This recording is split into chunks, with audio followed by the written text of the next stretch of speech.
love it. If You I gonna can. have to keep me posted and updated. Oh, don't worry. Oh yeah, for Once you sure. do Oh, all it's of that, I definitely want to going. see it. Do you post that on the Dreezy page? Yeah, I mean, it will be. It will be. It'll be Okay. on the Dreezy page. Okay. I follow that page, so I'll be able to see when you add Yeah, it'll stuff be on the in Dreezy there. page. Most I definitely. love it. Most definitely. I love it. I so love it. Well, I didn't hit that live button. I'm about to Yep. We are live. we are, is it up? Is it up? Because I'm still trying to find it so I can, yep, I we're see it on your page. I'm about to share it. on the okay, I see it. Let me turn this down because we have the delay from Yeah. Zoom to Facebook. So I'm gonna go ahead and cut my volume down on that and wait for people to come in the room because they probably forgot all about it because we took a week off last week. And now we're back this week, but I always try to reshare all the episodes to the page so people can still see it. But thank you for coming on today. No I problem. appreciate you. Let's You have some are so fun. dope. Yes, I feel like we needed that too because I honestly was not in the headspace to have the adultism talk. So it worked out for the best, I think, where I can really give that topic the attention that it deserves because it's a really, really deep rooted conversation that I feel like we absolutely need to have. But I need to be in a certain headspace to have that. And I'm also expecting to have my daughter come on and talk about parts of that too in her Oh, experience cool. of adultism and all of that. So, I really needed to be in a headspace to do that in that way. So it worked out for the best that we're going to postpone it to next week. But I did also feel like this was a good conversation to have because um, I came across that post that I shared with you. And I just got to thinking about that. And I feel like we're Saw going to that have to post. give people some context because it's come to my understanding that a lot of people are not watching Lovecraft Country. So they don't really know about some of that stuff. And so we're just going to have to like give some of it context for the people that are not watching the show but Gladly. are watching, because I Gladly. love this show. Gladly. So I Gladly. actually started watching it like the second, I want to say the second to third week that it had already started. Me and Robert finally started watching it. And I was telling him that I had been seeing, it posted, and I was like, what is this? Because just looking from the markup, the advertisement on it, I thought it was kind of weird. And I was like, what is this show that, I'm seeing them share all over the place? So I decided that I wanted to watch it, and I think it may have been you and somebody else that posted and was like, "This is a dope show." So I told Robert, I said, "Okay, we really need to watch this show because I'm hearing a lot of buzz about it. I hadn't had any details on it, which was good, but I was interested, and I'm real big into like fantasy, all of that stuff, Mhm. like." I'm a Game of Thrones person. You can see here all my little pop people right here on the side, Oh 'cause yeah, I sure you do. see my Okay. pop people, I got Hodor, I got Tyrion over there, Okay. Okay. Arya. So I'm that girl. I got the Night King up here on a dragon. Okay. Way at the top is Daenerys on her dragon. So I'm that girl. I'm that girl that Okay. like Awesome. comic I didn't books. realize that. And That's awesome. Okay. that's me. I mean, me and my brother Steph are real close, and he's into fantasy. So as a kid, he always read these books, and he would tell me about the stories. So Hmm. I've never read these stories myself, but I can tell you ins and outs of tons of these stories because, he was always reading and then telling them to me as if like he was a storyteller himself. So I've always been and had a love for stuff like that, for like Lovecraft Country. I like comic books, I like Marvel, I like video games, like all of that stuff. I'm that weird nerd that has two cases of pop people and still building. I'm trying to get up there too because if you saw my brother's collection, I aspire to be him. But that's me. But I fell in love with Lovecraft Country when we watched it the first show. And you know, I had some feelings myself about Tick. I would be honest. Like, I love him though because I'm rooting for Tick. I feel like, you know, he's dope. He's the main character. It's kind of hard really not to root for him. But I thought that post was real interesting. And when I came across it, I wanted to comment, but I really did not know how to comment on it because I kind of agreed. Like, Agreed to dang, what? Which part? Agreed to so you agreed to know, which part? Like, I mean, it's a let's lot. pull First of back. It's a well, lot, first of all, okay, while you pulling it up, let me go right? ahead and just preface that a little bit. Okay, So like, you know, like you said, yeah, Lovecraft Country is a very dope show all around. I mean, just the aspect of what it represents. I mean, the writing, the acting, just the way that it's portraying this story, this this period piece that's laced with fantasy and black history mm, and psychology, philosophy. You know, what show, how many shows do we see that's based in the, you know, in the 50s that can incorporate future tense music and words and spoken word, Sonia Sanchez so seamlessly into the plot that it actually elevates and moves the story visually mm, and like mentally. So you're actually like you're going through a lot of different things. mm-hmm. And we haven't had a lot of shows like that. No, We haven't, we as a people. And when you look at all the complaints about, the pros and the cons about the show, which I don't subscribe to none of the cons. I'm not even trying to say because I'm a fan of Stan. I'm just saying, like, what I've heard the negative things about it just doesn't compute in the grand scheme of things. I think right. that the thoughts are very empty in Mm-hmm. comparison to what, we've had and what we've got, to compare and contrast it with. I think that is pretty dope. Right. And it's a sister, it's actually, even though Tick is a black man and he's the protagonist, it's the women, it's the sisters who drive that show, who Yeah. drive the series home, Mm-hmm. and it's written by a sister. Everybody talks about Jordan Peele and J.J. Abrams as the producers, but it's this sister who's really delivering the goods Yeah. in the writing room, Mm-hmm. so you have to tip your hat to it. I just think that it's a beautiful, and it's it is a continuation of, and I waited for this to talk about it. And I'll let you have it back. It is the on the same spectrum of Insecure, but it's different in regards to what we talk about Insecure the same way. We talk about Right. Insecure. Issa and them have delivered a nice series that has us talking every week Every about the week. characters and situations, the Fact. world that Issa has created. We Mm-hmm. talk about it with the Mm-hmm. same energy, Right. breaking stuff down. You know what I mean? And we've taken that same energy to Lovecraft Country, but the problem is they're digging so deep that it's like you taking the fun out of what it's really about. Like it's almost like, yeah, Letty was smiling in this one scene, but she wasn't smiling in the other scene. So does that mean she was? I was like, what? No, bring it back, bring it Okay. back, You going bring too it far back. out there. Come back. Right.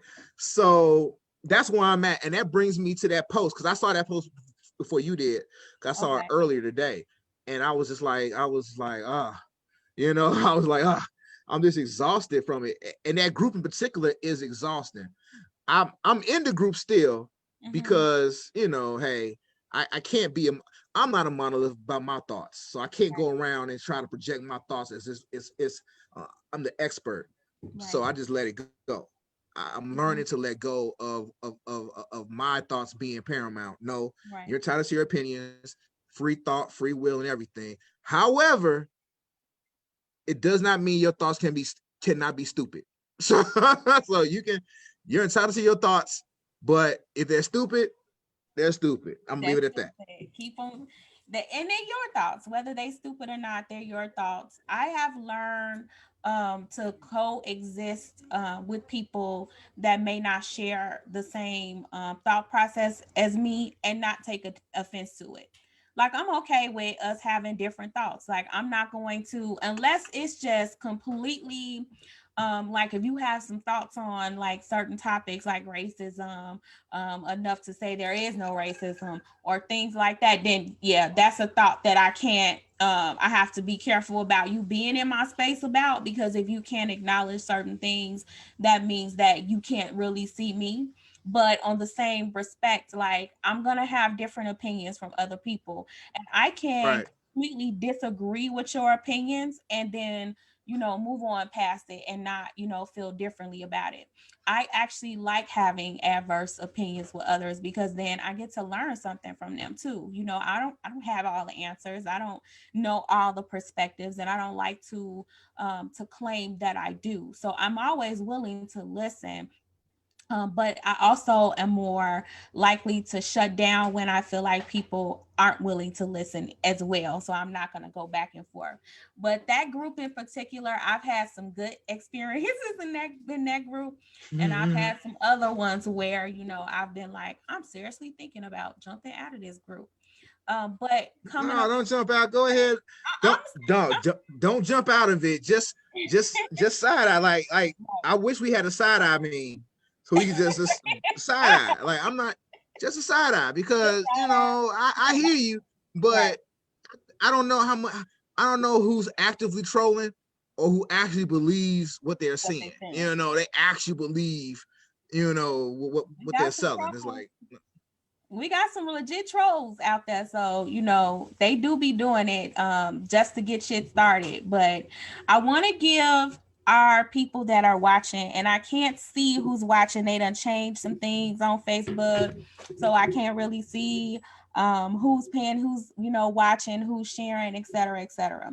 But if you watch Lovecraft Country, I came across a post today that I thought was super interesting, and one that I reached out to Dre about and was like, I feel the need to talk about this, because I do feel like this ties into some of our generational curses when it comes to us looking for significant others. Like, we really have very different ideas of what makes a good man versus what makes a good woman, and I think that that's causing us to bump heads a lot as well, and that's standing in the way.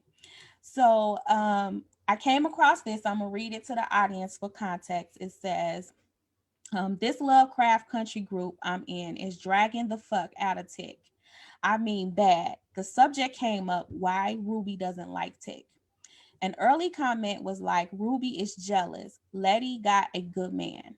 And a good sis was like, paraphrasing, a good man where Tick is unemployed and living off Letty in her house, and he knocked her up with no ring in the 50s. And he stayed calling his ex in Korea, running up my bill. And that lady he wined and dined popped up at Letty's house, and he ain't even took Letty on a proper date, but she pregnant. He doesn't communicate right and has anger issues. Letty is hanging around with a magical Negro who already got her killed once and nearly gets her killed every episode since. Who the fuck is jealous of that? Ruby probably worried that she's had to look out for messy Letty all this time, and all her drama with the unemployed is eventually gonna fall in Ruby's lap again. Another woman pointed out he protects her. Sis was like, yeah, he does the most protecting of her after he puts her in danger. So then it says, now I'm going back to the other part. Now, me, I like Tick, or maybe I like his very fine form, because I'm trying to find the lie in what the good lady wrote, and I'm still searching. Is Tick a good man, or is he just built right? So I thought that this was a very interesting post, because I started to think, like, what do we believe is a good man and a good woman? some of the things that was brought up in this post, if you watch Lovecraft Country, then you really understand like the context of that post and what she was saying about putting Letty in danger, some of the situations he's had her in, some of the things that he's done, him having a whole lot of trauma and not being able to express his trauma properly. So when you really start like pulling it back, you'd be like, okay. And I can remember having this conversation with my brother once, um, talking about someone else, like, well, you know, that I don't think that that makes that person a bad man. I mean, they're not a bad man. And he went in on me because he was like, are you kidding me? What makes somebody not a bad man? Because he's not an axe murderer and he's not going around and killing people. But if he's disrespecting her, or if he's doing this or he's doing that, or he's not treating her in the fashion which he should, doesn't that make him not a good man? I don't understand like your thought, and you should know better than that. So I wanted to talk about that, with a guy I feel like is a good man, and I wanted to get your perspective on what you look for or what your definition of a good woman is, versus like what you've been taught to believe is a good woman, because I think that plays a real big role in it. I think that it plays a role in a lot of ways. I think esteem plays a role in what we deem as having or being a good man. I think that what we've been taught over years is what we should aspire to have as a good man. And I think vice versa. So I just felt like this was a really important conversation, one off the topic originally. And there were some other moving parts that got in the way of our original topic of adultism today. But I did feel like this was like a really important conversation to have, and one that mixes it up a little bit, because our last conversation was pretty heavy. And I thought like when we have these conversations, we get a lot of, input, a lot of conversation, and I'm hoping to spark that tonight. So I won't ramble on more about that. Let me hear your perspective on that, Dre, because as somebody that's a fellow Lovecraft Country watcher, as someone that's now had plenty of these conversations with me, right? What what do you think makes a good man or good woman? Like give me your feedback on first the post, but from the perspective of how it fits into like real life.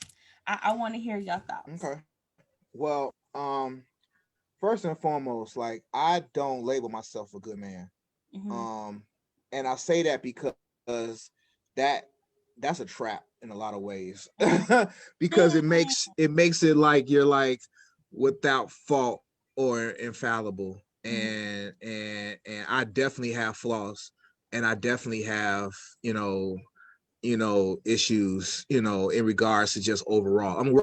I consider myself a work in progress, and I try to do the best I can with what I got, and I'm trying to be better. That's pretty much it.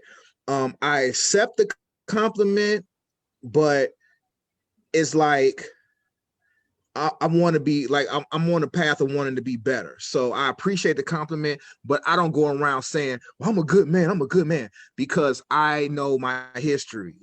I know what I've done, or I know, whatever. So I'm not saying I'm a bad.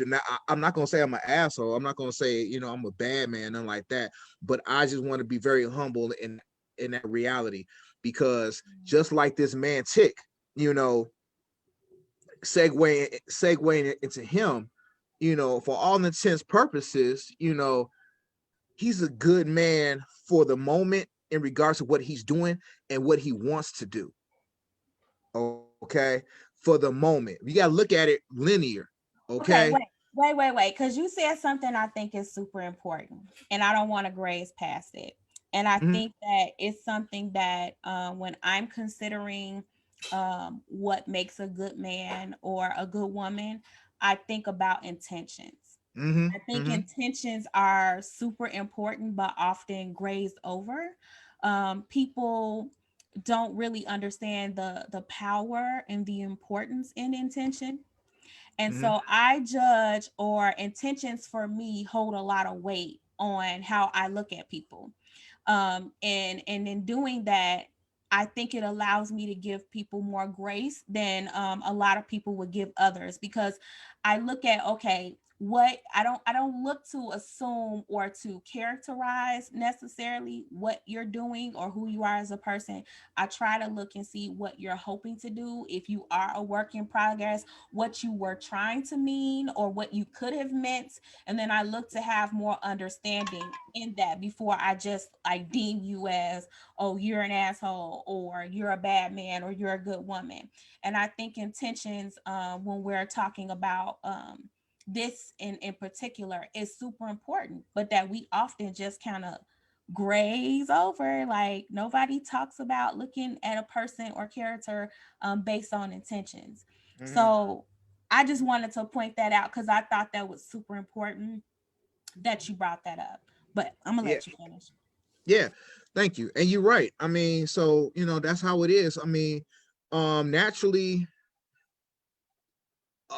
we have gone have traveled away from like the perfect. There is no such thing as perfection when it comes to our heroes.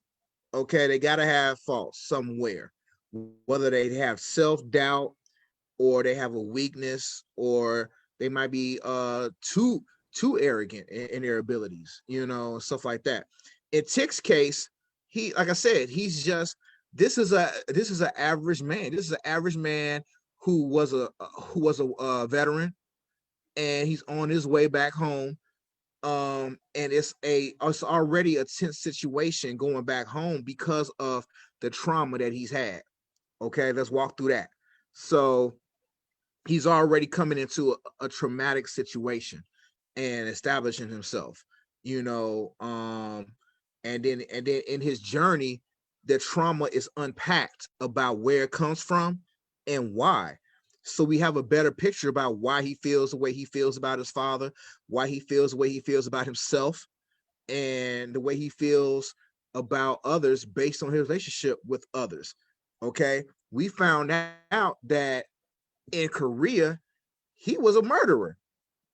He was a murderer. He did what he had to do because of his orders, and he wrestled. And did he wrestle with that?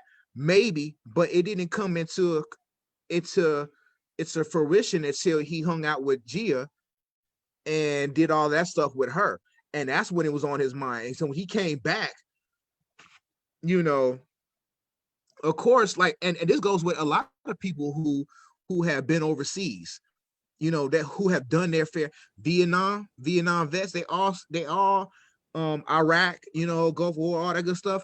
They have seen and done some things that they would never share with you. So that's stuff that they have in their head, and that's their memory, that's their trauma, that's whatever they have to wrestle with, and they cope with it in different ways now, you know but for him, we didn't get a chance to see that because that wasn't a part of his story. Right. That his trauma and his damage from the war isn't part of that particular story. It's in his head because it's coming out in different ways, because he has like self-doubt. It's certain elements that came out, Mhm. about different things. So it's like, okay, you, you see it manifesting, but at the same time, he's still a good man in regards to, for the moment, what he's been doing, helping his friends, helping his family, helping others, protecting. These are things that he's doing that he wants to do because that's his character. That's Right. his character. That's who he is. And to segue into Letty, who is technically a polar opposite in regards to her background, because and people just gloss over her background. Okay, she has her own set of trauma. Right. She has her own set of trauma, but she left to go find herself and to be her, but she was going around taking pictures of, at the time, was like the pre-civil rights movement, trying to get into that situation and doing all of that. So she was a photographer, and you know how photographers are, they're artists, so they are, so she's an artistic mind anyway. So she's going into that world, coming back home and dealing with those issues. She might not be as altruistic as Tick in his demeanor, but she's not like an asshole. She did what she had to do to get by. I'm gonna borrow this money. I'm gonna do this. I'm gonna rob Peter to pay Paul. Right. Once again, people in real life, people that you know, do the same thing. So does that make them bad people? No, it makes them average. It makes them human. It makes them whatever. It's what they do during the situation that makes them good or bad. You see what I'm saying? So I don't consider her a bad woman. I consider her just going through the motions. What did she do when she got the money for the house? She went and bought a house to be a boarding house to pioneer up north, Right. for other Black people. That is a very unselfish, heroic type thing, because people die doing that in real life. People were tortured doing that in real life, as you can see. It was mentioned briefly in the show. So once again, going back to about her and her trauma and her issues, how was she bad? Of course, she had did her stuff in the past of her sister, but like I said, some of our family members that we know do the same thing too. So it's like that's their family dynamic. It doesn't make them a bad person. That's just their family dynamic. But she did apologize. She did make amends. She did, do whatever she had to do to break bread with her sister again, and she did that. So all this extra talk they talking about Tick about putting her in jeopardy and doing all this stuff. I mean, I think it's a lot of projection. They're projecting a lot of modern, and this bothers me. This bothers me when they project modern day issues into past day situations. You're projecting what will go down or what will be an issue in 2020 as opposed to what's an issue in 1950s. It's not the same. It's not the same. I don't care how you wrap it around. Some of the stuff ain't the that same. for me, because what do you mean by that? Like, what issues do you feel like they are bringing up that's a big deal for that time period, or for this time period that's not a big deal for that time period? Because in that, I felt like even with the having her, like, not taking her out, wouldn't courting have been more of an expectation in the 50s than it is now? Like, wouldn't not being married and expecting be more of an issue in the 50s than it is now? Like, aren't those things where traditionally at that time period it was heavily frowned upon, unacceptable, and not an expectation for women, for young women, to have of themselves at that time? I have an answer for that. Okay. A lot of that is romanticized thinking. Okay. Explain. It's very romanticized. It's very romanticized, and I'm gonna say that. I'm not saying it's bad. I'm not saying it's good. I'm not saying that. Once again, you're taking elements of what you think should happen in this day and age, as opposed to what happened during the time of this show. You see what I'm saying? During the time of this show. During the time of this show, and what they're doing, courting isn't on the agenda. Right now, you have their first night. They dealt with their first time together. They've been dealing with racist cops, dealing with family drama with her brother, and then running from a shoggoff. You know what I'm saying? That was their first date. And then when they got to the house, he was they was like, kind of like memory wiped from that situation, and Tick kind of knew what was going on, but the issue was more along the lines of what they were doing at that house and why. Right. And when she was in that house, if you want to break it down further, her fantasy that was given to her was her having sex with Tick. That wasn't Tick in real life having sex with her. She had a vision and a fantasy of having sex with him, and that damn snake thing came out and was like messing with her and everything. So, that wasn't on Tick. That was on Letty. Right. And then when they came back home, it wasn't until they was around each other to realize, you know what, I'm feeling her. and she feeling me, and it's the heat of the moment having sex.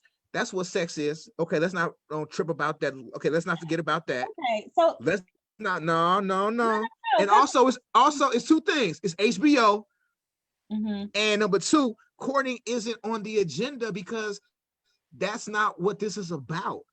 It's not about courting. Courting is not about this show. It's not about what's going on right now. So to put that out there, this is this is Okay, not but Lawrence and Issa. I gotta reel you back though. Here's why I gotta Go reel ahead. you back. I gotta reel you back because the point of the post was to say that they were implying that Ruby was jealous because Letty had this fabulous relationship where she had a good man. And so I felt like there were some really good jewels that was dropped in that comment about, okay, well, was he really a good man? Like, what is that, what the problem is, or is she just genuinely worried about her sister? Now, why I felt that that was super important, and I felt that that was a jewel that was dropped for food for thought for us today, and it went beyond just that conversation, is that we really do have to really start looking at what we believe makes a good man and makes a good Yeah, woman. yeah. We really have to start talking about that. And while I hear what you're saying about that's not the focus, um, in the situation, because we're talking about a show, but in real life, if we're thinking about that, that is a problem if a man is really not courting you. And I think we talked about Oh, now I agree. Okay, our okay. dating relationship, right? Yes, I So can I agree with felt that. like that's why when I read that, I looked beyond it being just the show. And it really intrigued me when I saw that post, because I thought to myself, like, this girl is saying something and don't even realize that what she's saying has some real importance and matter of factness, like right now. Because there are a lot of people that are out here, in certain relationships or settling for certain things that they wouldn't normally settle for. And they're doing it under the guise that this is a good man. Like, well, I have a good man, in comparison to what? Like, what makes him a A good good man. man? What Right, makes her right, a right. good Okay, woman? okay. So Got while you. Okay. I feel what you're saying when it comes to that not being the motive or that being of importance at that time, because the whole way that they ended up getting together was them being on some other mission, right? But now they Basically, are in this situation. He done snapped on the girl a few times. he's not the no. Don't do him like that. Don't do he, him. He don't do him. Don't he do snapped him. he snapped on her a couple times. He He snapped had on her because he gave her because of what happened. He and then what was the core of the situation? He was like this the last time I remember him snapping on her, snapping, was she had put herself in jeopardy of doing something where he felt like you shouldn't have done that. And then at one point she said this is another argument. She even said this. Matter of fact, it was the same episode. It was episode when they was traveling in the underground tunnel, and he was like, "Y'all can go. I'm gonna go do this." And she said, "Why do you still think this is all about you?" That was the line she said. That said a lot. She said, "Why do you think this is still?" She said, "Still all about you." At that particular point, that was the realization that they're all in this. There is no just tick. Everybody got a part to play in this. So in that investment, he feels as he's the protector, you know, and that's how and that's his energy. I have to protect Letty. I even have to protect my dad. He mad at him, but he's pissed off at his father for obvious reasons, but he mm-hmm, still goes back. He mm-hmm. still goes back. And then when they had that conversation in the alley, that was them coming to breaking heads, coming to a head. And yeah, the comments, Nico says, I'm gonna ignore her first comment because it was funny, but but she said that Tick blows up a lot, he gives off Sagittarius vibes. Look, yeah, Tick does blow up a lot, but look at the context and what he's doing, and in the character mode, the character mode of his levels of what he knows. I mean, what people you can't expect them to be cool and smooth to everything, because that's not realistic. It's not, but I feel like there's a line. We I feel like there's a line. Yes, we're all human beings, right? And under extreme amount of stress, we don't know, or we can't say how we'll react to something, right? And I get that. I get that 100 grand. However, I think that there is some validity in the post, especially when we're looking at it from the perspective of how it fits in our day to day life. Tick has anger issues. Now, understandably, why he has anger issues, he's traumatized. He was traumatized before he went to the military, right, by his father, and then he went to the military and had to do some very horrible things, some things that he's ashamed of, that he's not proud of, that made him feel like he's a bad person. So I get that trauma too. He's also traumatized in the fact that some animal like creature tried to steal his soul. You know? So I mean, he got a lot going on. He has a lot. Natalie says it on the page. Look at Natalie, what she said. Now he got a lot going on. he got a lot going on, He got a lot going that's on. not. And so while I understand that, like, I feel like this, I just love this show. And although some of the, if it doesn't really have much necessarily to do with generational curses, I did feel like this thing, and a couple other jewels that were dropped in there tried to hint on some of those generational curses, which is what has really drawn me into it.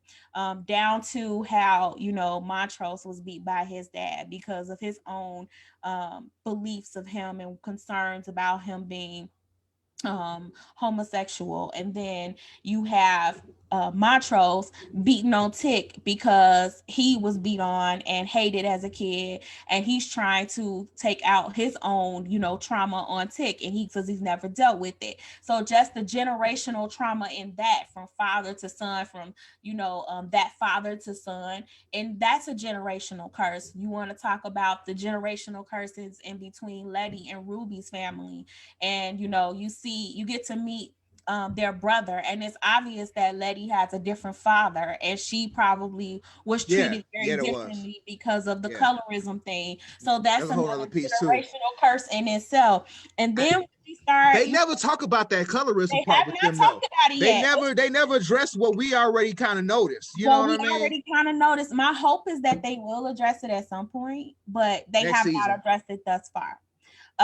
But when I read this post about Tick, I was just like, that is just, man, like, that just hit on so many levels. And then I think that was their purpose. I think that made that the whole point of Tick's character and some of the things that he does.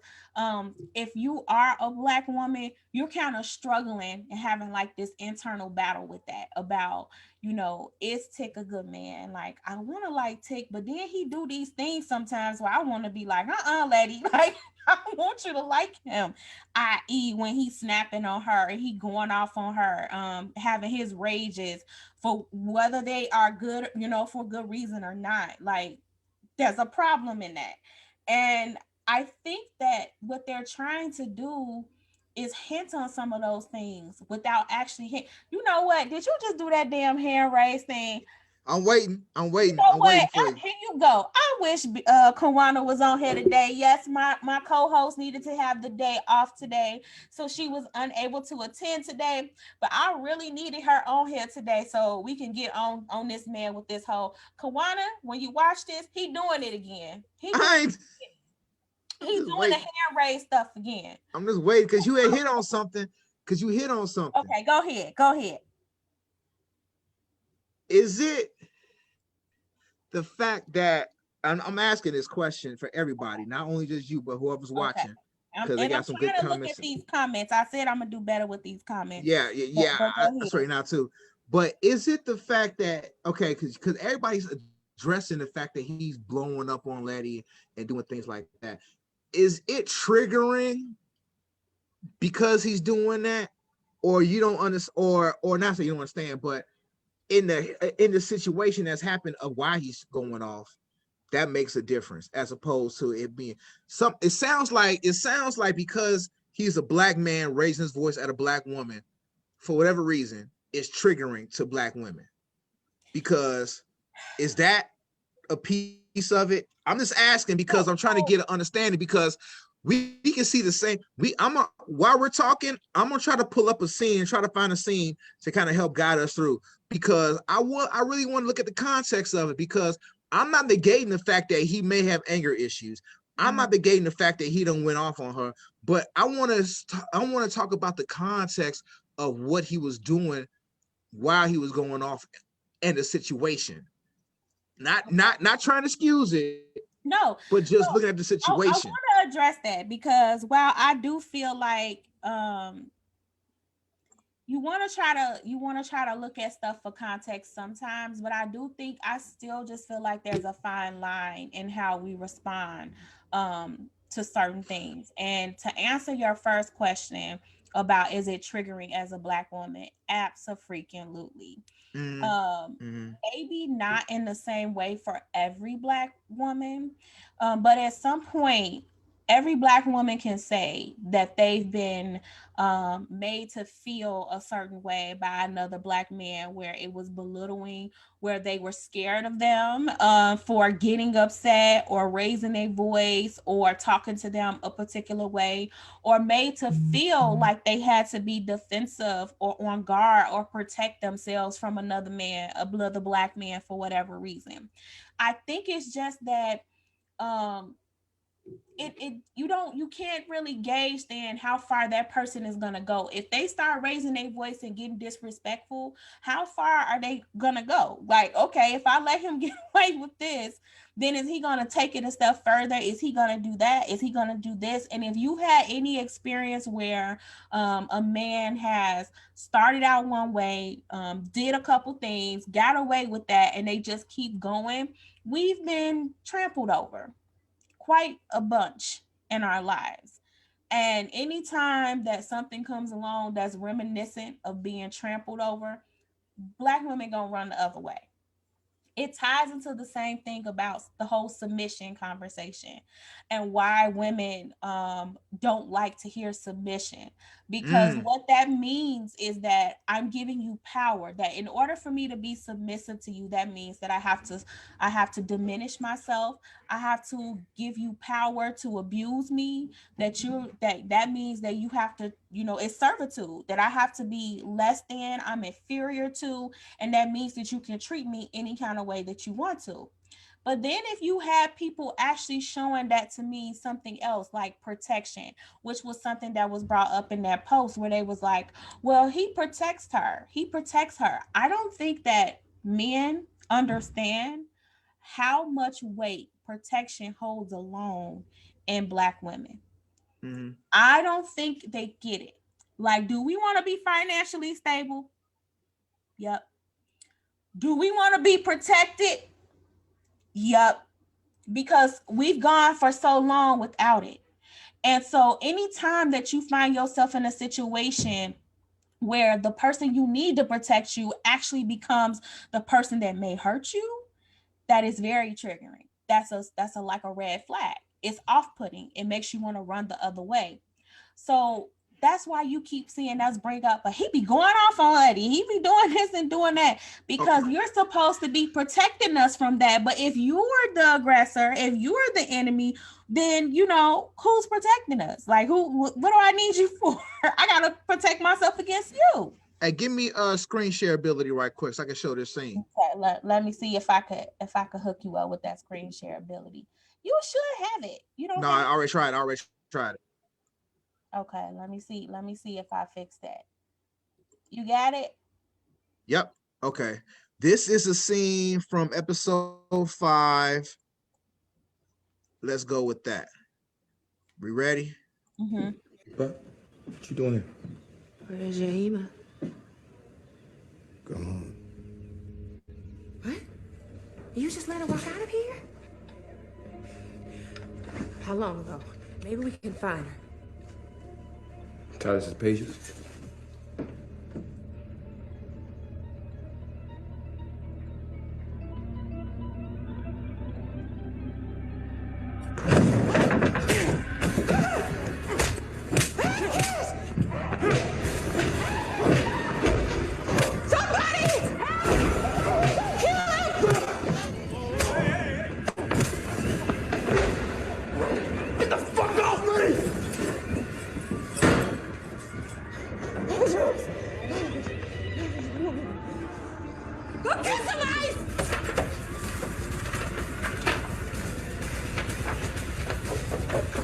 You take photos of him? What? Titus's pages! I need you to calm down. God damn it, Lanny! If you took photos of him, give them to me!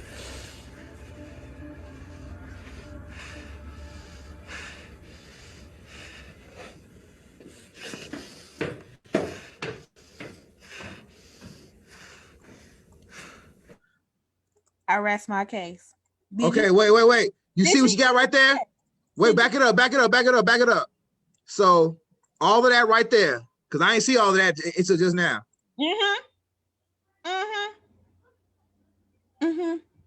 Did you see how he came at her? And he's enraged. He's angry. Did you see? Okay, but let's go back into the context.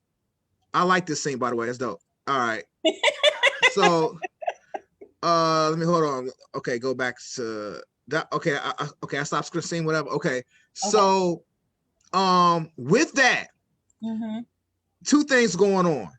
First of all, he's pissed at his father for that situation and what they just went through and all that stuff. He was trying to decipher the pages. She was a key.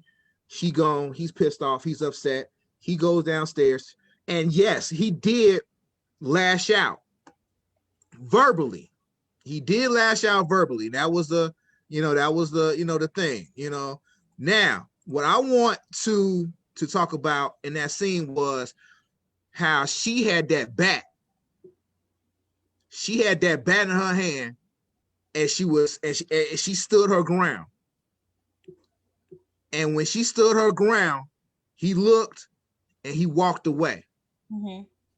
So with that being said, yes, he has a dark. I never denied the fact that he has a dark side, but he knew his limits when it came to her. And when he snapped, he was snapping out of the emotion that was going on for the moment, but it wasn't about her.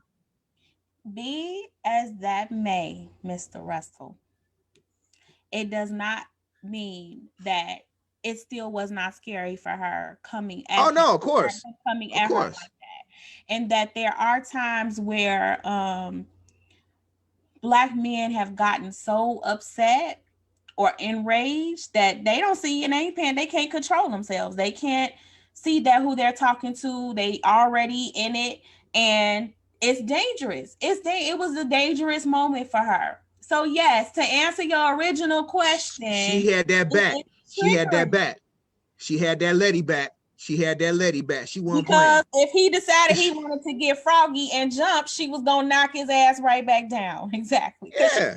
She can't beat him fist to fist. So right, but he never. But would you? Did you ever think that she? Okay, so I don't want to project, but because that's what I'm talking about. What you just said was some men don't know how to toe that line and know how to reel it back. You know what I'm saying? And you're right. Some men don't. And the ones that don't, and they go off and they go physically violent and do all that good stuff. I do not condone none of that whatsoever. But I don't want to say, but with that being said, now I'm going into real world now. Okay. As a Black man, to be able to show your emotion, is already taboo enough as it is. So even if I'm upset at the situation and I'm lashing out verbally because I'm upset at the situation and you just happen to be there as the target, yes, that because of past incidents, because of past trauma, you always going to be on guard. Like this dude might decide to swing. So what am I going to do?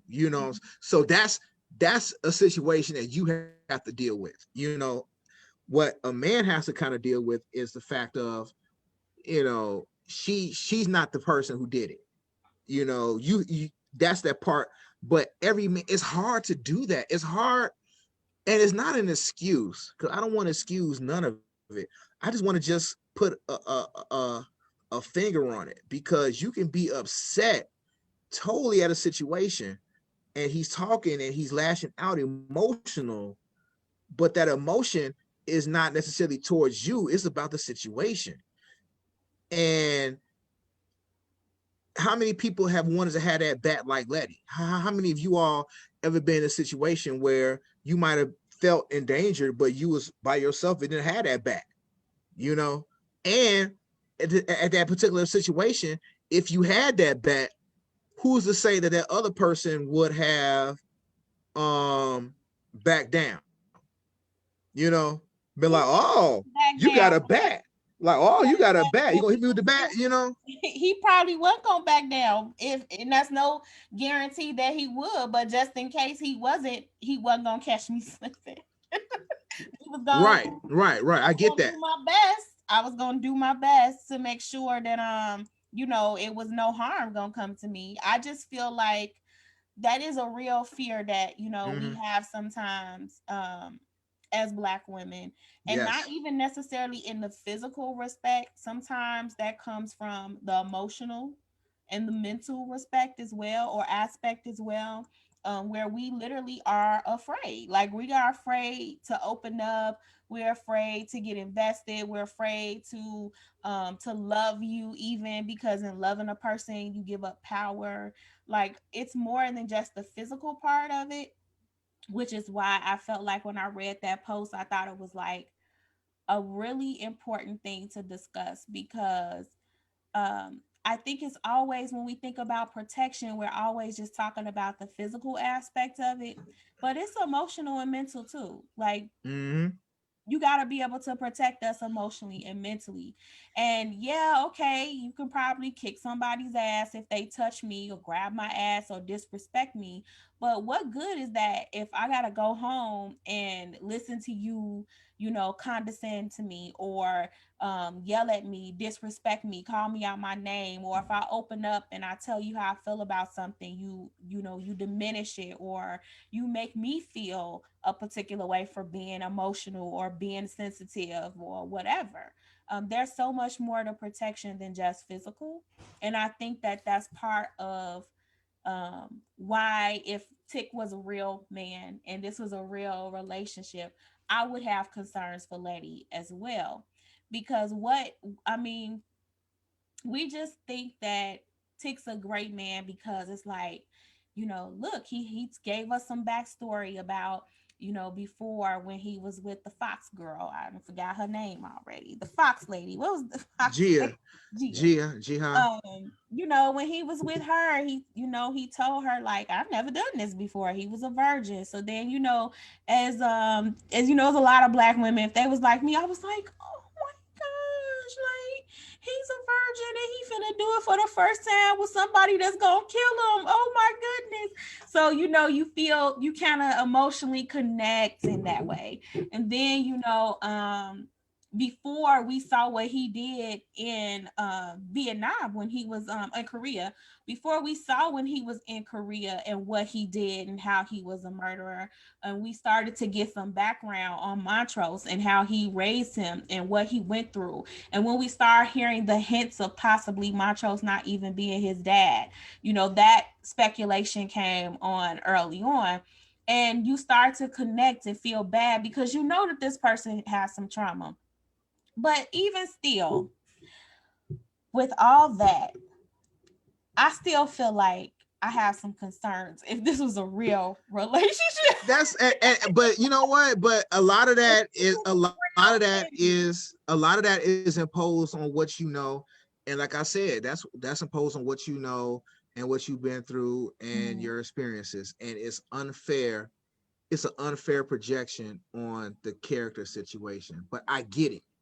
Now, what you said about what you wanted from a male in regards to not being condescending and listen to emotions, that's what you consider also part of protection. A man also sees those same values from women as a form of support. And that's what we want as well. We don't get it. And oh well, I think the reason that, and I'm glad you brought this up. This is a conversation I've had quite a lot, especially lately. We are afraid to support you in that way. Some people are afraid to support you in that way, and then some women are starving to get that support too. I tell people all the time, like, damn, we all want the same things. Up, wait a minute, we got somebody coming through. Come through, Natalie. We got our girl Natalie B deciding to drop in. The conversation got good. She said she had to get a word in. Hey y'all. Where's she at? Oh my God. Okay. Oh, hey, how you doing? Look at that smile. She ready. She got a Ready. Yeah. So I'm over here. Over here like, okay, but okay. Girl, you sent me that. I'm like, let's go. And I saw her and I was like, Natalie got some things to say, you know, and let me go ahead and hit this Zoom. And if she could come through, she could drop in for a minute. Thanks. I'm ready. Presence, boo. Hey, sis. Hey, Hey, honey. I was you're making some really good points. I just want to start by saying that, okay? right. cool. I was just trying to making some really good I was points. telling him, I said, you know, we want the same things. And we don't realize it because our communication breakdown is so freaking bad. Like what y'all want is the same thing that we want. Like you said just now, it's just in a different word, a different language. For us, that's protection. For y'all, it's support. It's not that we don't want to support y'all, but when you, like with anything, when you have a breakdown in communication and relationships, and I'm about to speak from personal experience in this, when we stop arguing or focusing on the fact of what I'm not getting, well, I'm starved and I'm not getting this and I'm not getting that, and you want this, but what about me? When we stopped doing that and it was like, what do you need? And listening to what the other one needed, it was like, God damn, we want the same thing. So why are we fighting? I don't understand. So you want me to do for you what I want you to do for me. So why, what's the disconnect? Like, what's the problem? But really, when we can't see or hear each other's perspective, it's because we're so exhausted and so starved. Like, I've gone all of this time without getting. It's like, okay, you talking and complaining about your plate, but I ain't got no food on my plate. And what about what's not on my plate? And so that is the disconnect in that. Like, you want that support, but for us, that's protection. I want to feel like mentally, emotionally, spiritually, you got me. I'm safe with you. I'm safe to be vulnerable. I'm safe to be transparent. I'm safe to be weak when I need to be. I'm safe to, you know, be emotional. I'm safe to be sexual. I'm safe to be all of these things. And that's all under the same covenant as protection. But for you, that's support. As a man, you're saying, I want you to support me, that if I come and I tell you that, you know, I want this or I need that, that you got my back. It's the same thing. We just saying it in different phrases and different words. So I watched a clip. I can't remember who it was at this moment, but it was an artist back in the day, and she was having a discussion with James Baldwin. I can't remember who it was, but she was having a discussion with James Baldwin, and they were kind of having some banter back and forth. And she was basically saying, like, Black men, like, you put on this face for the world, right? So you go to work and you got your white bosses, and you, even though you probably want to cuss them out, you go and you smiling and you like, oh, how you doing, sir?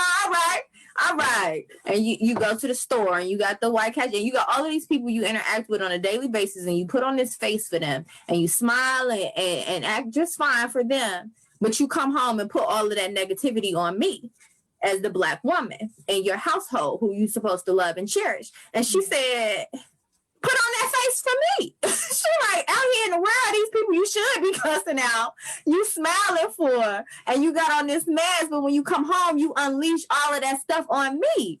Now that ain't healthy. That's not healthy. I That's agree. not healthy. And so I was thinking about that as you guys were talking, and I'm gonna look up that video again because I want to remember who it was. But I know she was talking to James Baldwin, and he kind of understood it. He was like, "Yeah, okay, that makes sense because it does." And that's the reality of it. You can't cuss out, or you feel like you can't cuss out these people or talk a certain way to these people or be direct with these people. But when you come home to me and I ain't did nothing to you, I get all of that weight that the world just put on you when I'm just trying to get a hey baby, how you doing? You know, it's like on Menace to Society when Trey got pulled over and he came home, started swinging at the air. Boys in the hood. Boys in the hood. Yeah, Boys in the Hood. He was like, vote your black card. You can't be mixing up iconic movies like that. Lady, you know who was in it and you know what's going on. Right. you caught the drift. Right. He's swinging. That's what it is. You know what I'm saying? He wants to punch them cops out, but he gonna go home and swing at the air because he's just that frustrated. Right, but you come home and you swinging at your woman. Right. I'm saying so. I think about that a lot when I look at Ladies and Tick's relationship. I think both of them are two really strong characters and individuals, and we're going to look at them like actual people. They're both two strong individuals. I love both of their characters, and I kind of wrote in the comments, but I was like, it kind of goes back to the relationship conversation we were having, like you setting your standards and you knowing what you want out of a relationship and what you don't want out of a relationship.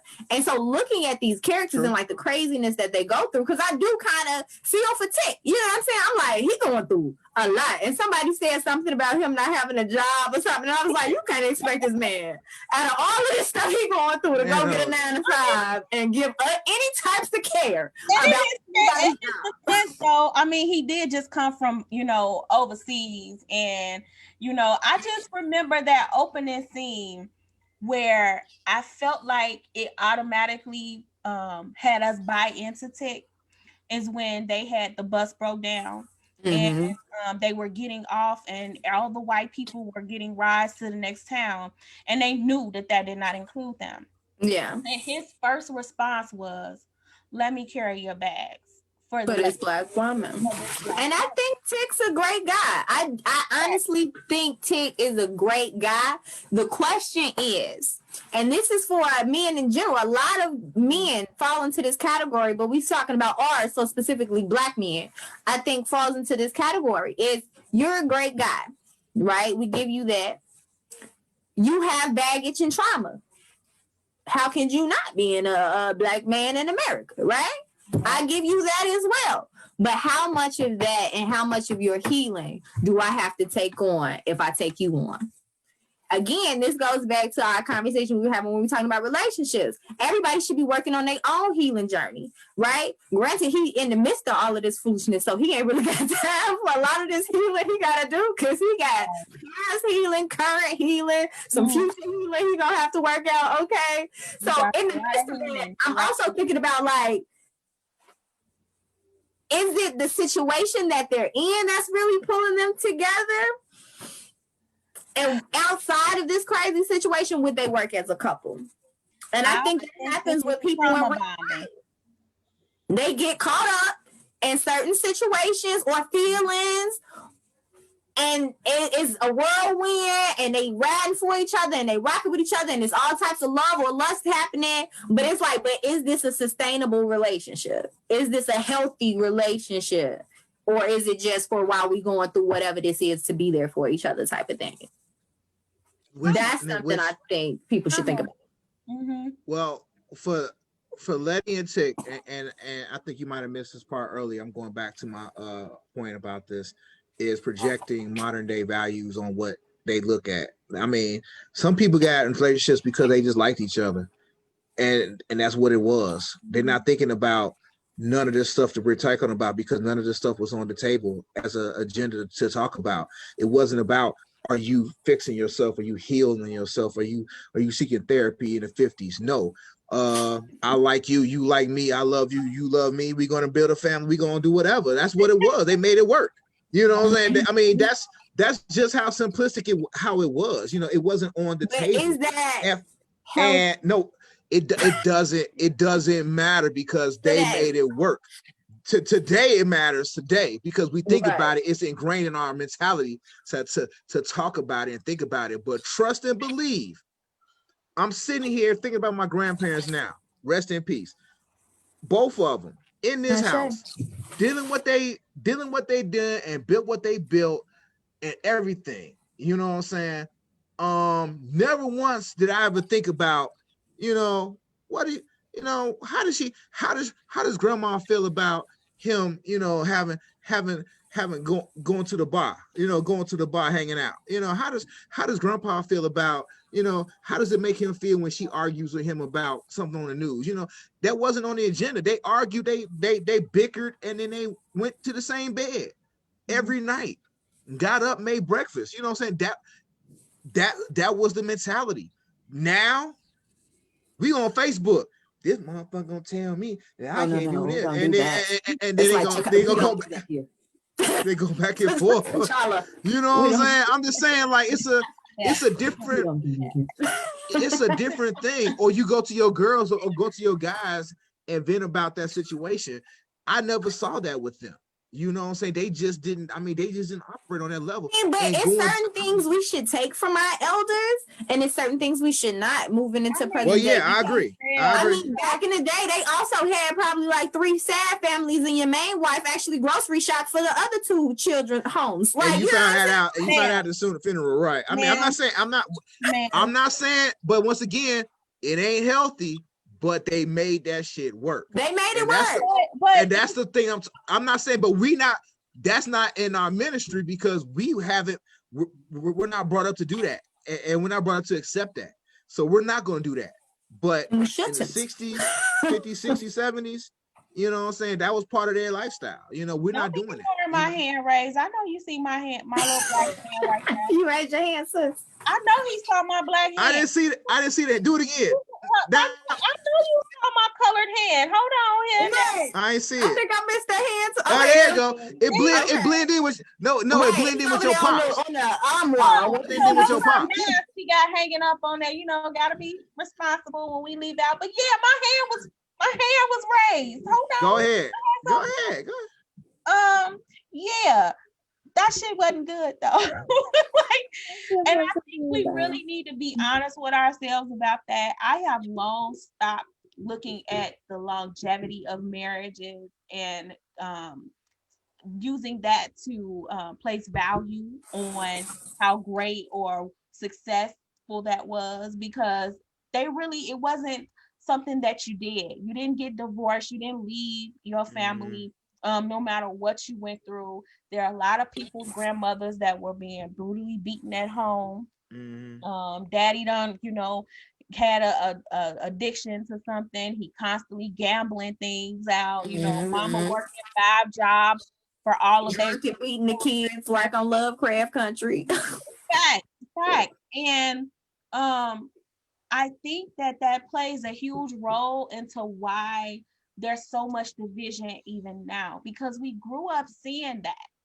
We grew up seeing that turmoil, and it was all that happiness. And if you were fortunate enough to be around a marriage of your grandparents or your elders where it wasn't all that turmoil in that relationship, then you were fortunate.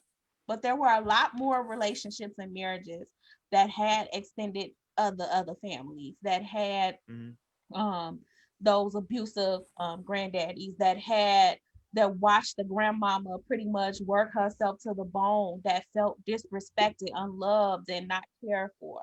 And you don't want to repeat that. Like, that's something that once you become conscious of, you're like, I don't want that shit. I don't want that for myself. I'm just by myself to be alone. And so when we are talking about successful relationships, and we're bringing up what our elders had, what our grandparents, our great-grandparents had, I feel like I hate hearing that, because when you really know like the crust of it, that's not what I aspire to have, just being in something just because I'm gonna make it work. Like, how good is that really? We only get, because I think that's where the I could do bad by myself mentality comes on. It's like if I'd rather be by myself than go through all of this with someone else just for the sake of saying I have someone else to go through some crap with. And I think that also goes back to like the original discussion of like a good man. Because even back in the day, if he was paying the bills and he came home at night, they'd be like, "Oh, boy, that's a good man. Yeah. You tripping." But he also punched me in my face yesterday. Back in the day, Can we talk about? you have some women that feel like, what he did, what? Well, that make him a good man. Well, he also did this, and this. Yeah, but I haven't had a man pay my bills or pay my rent. So if he did that, he's a good guy. And we need to have. I feel the same way about that when I would hear other women say, "I got my own house, I got my own car, I got my own job. I'm a good woman." That doesn't make you a good woman. That makes you dope. You are grown up. You adulting. That's what you're doing. Okay. Doesn't make you a good woman. And I think that's another reason why you can't always take in everybody's opinion. Like you said, in today's day and age, we go to our homies or we go to our girls or our family or whoever, and we sharing these stories. But your list or your standards or your things that you're willing to accept or you're not willing to accept is yours. Someone else's is different. So like I said, they could be like, "Oh, he paying the bills. You straight, get punched in the face." That's not what I'm willing to accept. Right. That may be what you're willing to accept, but that's not what I'm willing to accept. And the same thing for men. Like if we like, "Oh man, she be bad. She keep her hair did and her nails did. She rocking the flyest outfits daily. That's a good woman." So think going about back, that. real quick. So going back to what we talked about, and the original conversation about what makes a good man, good woman. I don't think we have a model, but that model is not one size fits all, and that's the problem. That's the reality of it. That's the reality of it. Just like you gave me the compliment earlier about being a good man based on what you know, what you see, and everything like that, and I graciously accepted. But I said, I don't. Wait 1 second. Hold on. Wait. Let me do this and then speak. Hold on. I see your hand. Okay. My hand. Okay. When I say that is in consideration that you're not a perfect man. Ain't none of us perfect. So right. You have some humility. I think that is a super important quality in a good man, to know that you're a work in progress. If you feel like you've got it under control, then shit, you that's a problem, because you don't have it all. You don't have all the answers. But that doesn't take away from you being an upstanding brother with good intentions.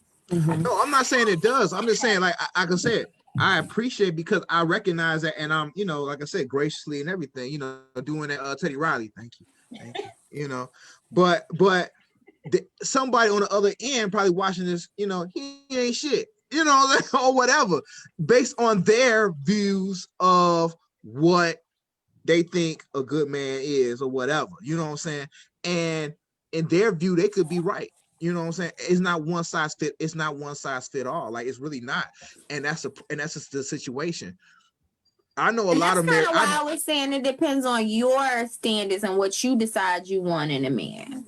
Right. And then that also becomes problematic, at least to me, because then what you might consider, Natalie, a good man, for some of their traits, their negative traits or some of their traits, I'd be like, man, like, she could do better. Like, you know what I mean? I'll be like, I might not agree with what you think is a good man. I'm like, nah, you need more. Not saying you need less, like, you need more. Like right. You got a man, I see your man, and obviously if he's with you, that means you deem him a good man. That means that's your boo, that's your bae. Cool. I might see him and read him and be like, man, I don't know. I might, That's true. Side eye. Yeah. Based on that. And trust me, I am, it's not haters.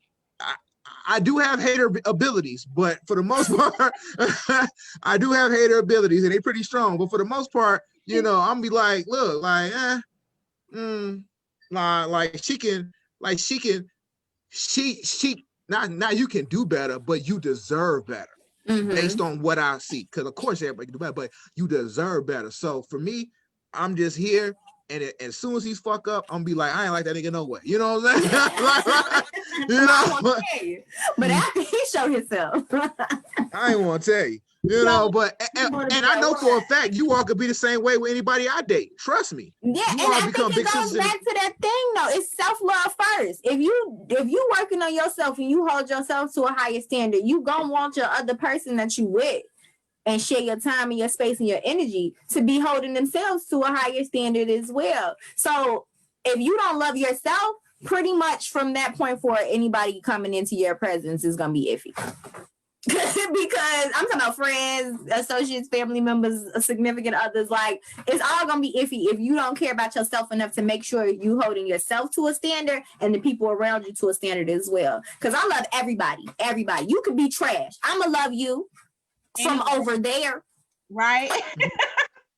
Love you for who you are over there. Not in my space, not in my life, not in my space. Right. And I think that goes back to like the Tick and Letty thing for me, because I think Tick's a good guy. I think like he cares about people. He's like really working to protect his family. Even after he found out she was pregnant, he like, you need to sit down. You good? You want some water? And like, you know what I'm saying? He was really all right. There ain't no way hell he was checking for her. She like, damn, what you waiting for? You good? You need some? You know what I'm saying? Yeah, he was because I felt all of that. Because that'll be me. I'll be like, you good? That'll be me. You know that? Hey, you know, she didn't want that because, like I said, they both two strong individuals. But like, check on me, hell. Like, but you know, and she still never told him. She still never told him. He knew. You know, right? He knew. Thought it was strange that he was being that extra. Right. So I caught like that he had to know, because I'm like, he acting too concerned I right feel now. like he had to know. And actually, my brother pointed it out to me when we do our briefing after the shows. We do a brief debriefing on this, and we was doing a debriefing on The Boys on Amazon. So at The Boys.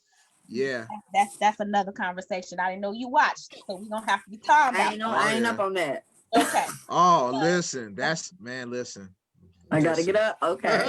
Okay. Here's the thing: if you're not into like comic book superheroes, stuff like that, it may not be your thing. Wait, is The Boys with the superheroes and they bad? Oh, I have seen that. Okay. I just didn't remember the name.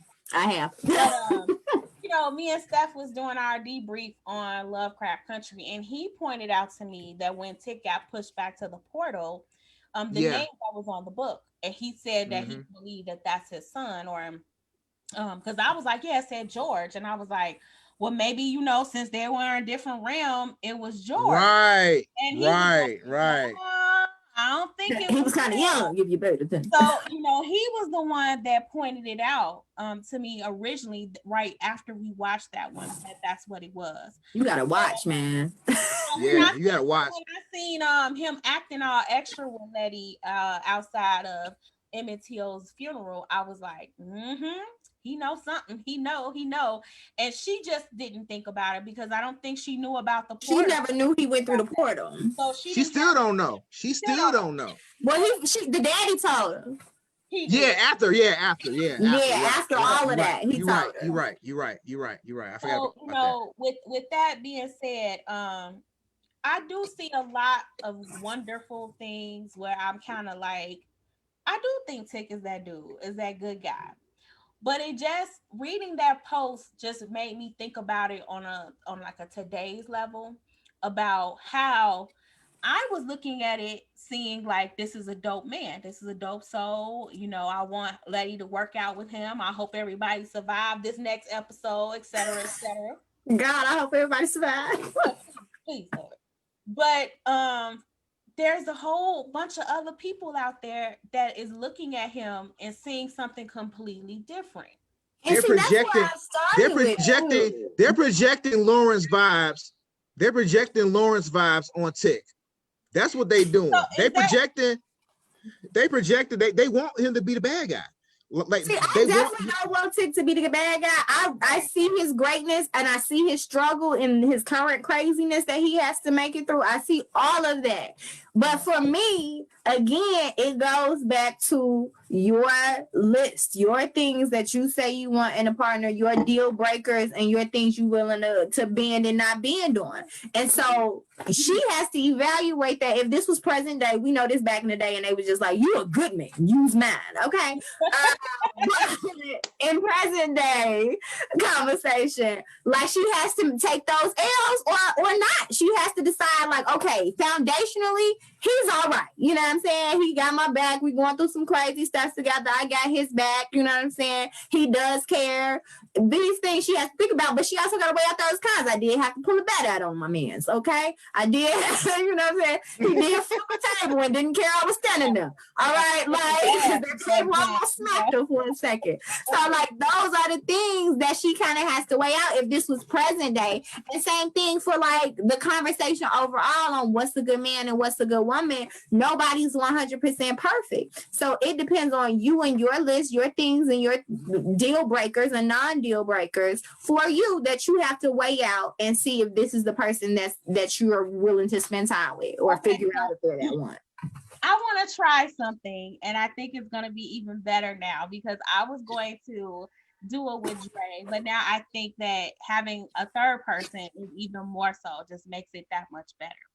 And without giving too much of, y'all list, describe in 5 words what person a good man, a good woman is to you.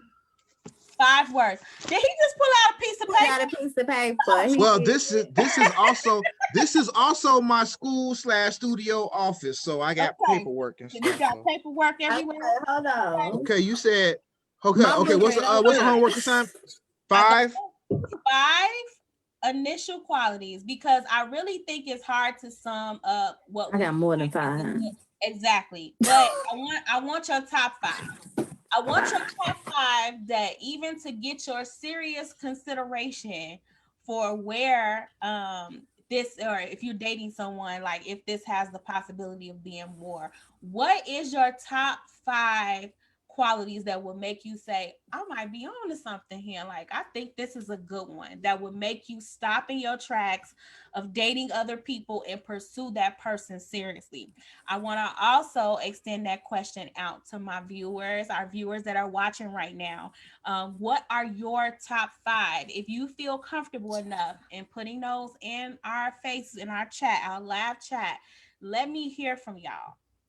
The point is, I want to see how many similarities and how many differences it is in our personal understandings of what makes a person a good man, a good woman.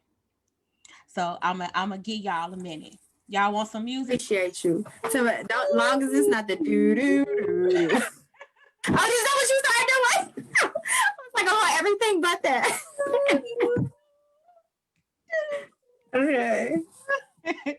So I'm gonna let y'all finish. I'm gonna give y'all. I will play some music, but Facebook have been muted and snatched our whole video. That's true. That is so true. You know what?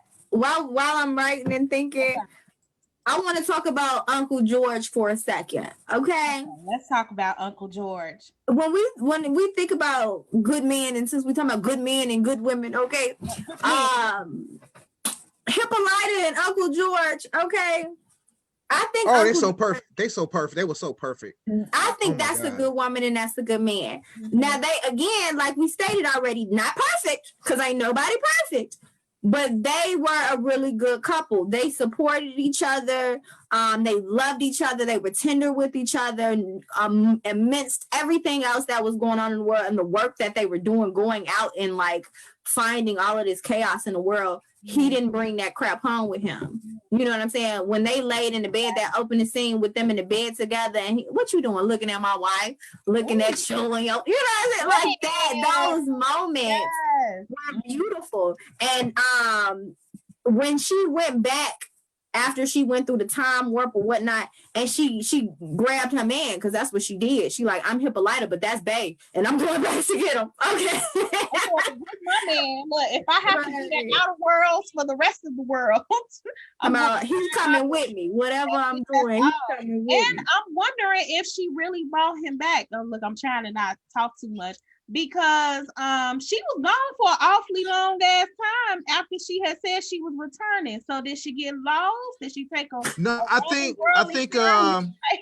with that real quick, I got an answer for that. I got an answer. And I'm about to wait for 1 quick second.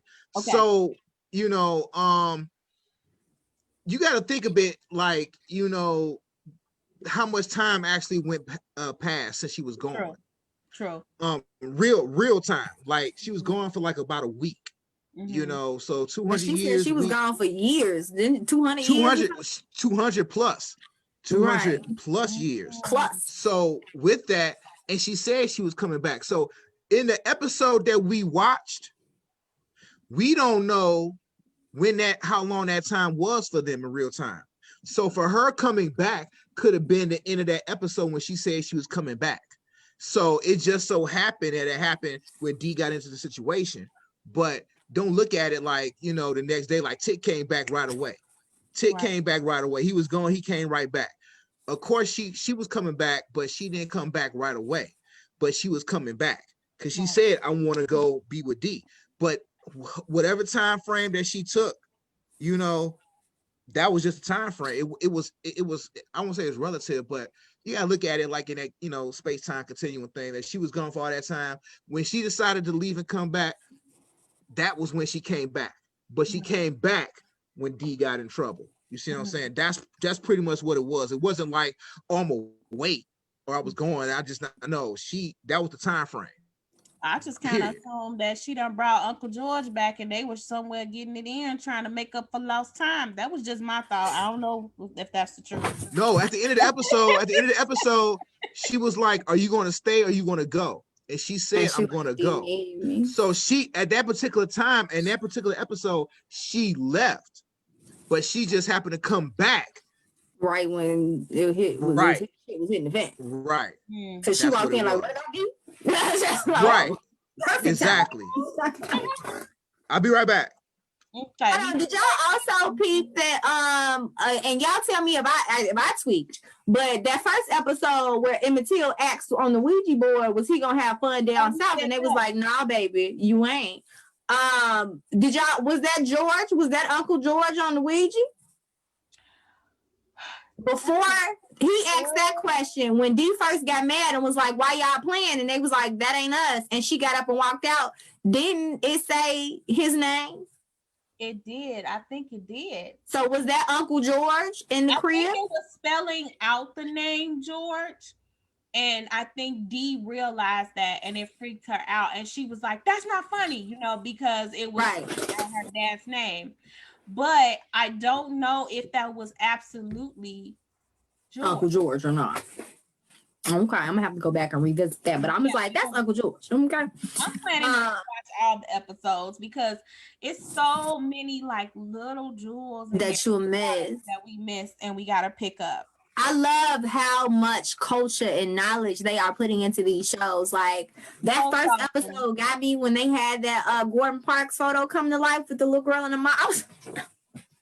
It's so much attention, so much just visual beauty. I'm like, you know, down to having I've been having to find myself like researching after every episode where I'm looking at like, what did this mean? Have you seen the syllabuses and the I've seen the syllabuses and I need to see them. I had saw that Dre, I think, posted it in the Lovecraft Country chat that we're in.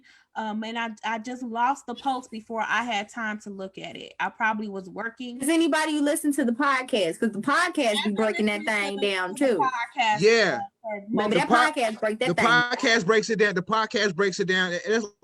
there's a few like YouTubers that have some great breakdowns that I watch all of them. I watch at least 3 or 4 of them just to get a good rounded out view and see what's missing. And for the most part, they catch a lot of good stuff. So I have nothing bad about the people that review it. And the Lovecraft Country, they're the writers. So they're telling you the actual inside scoop.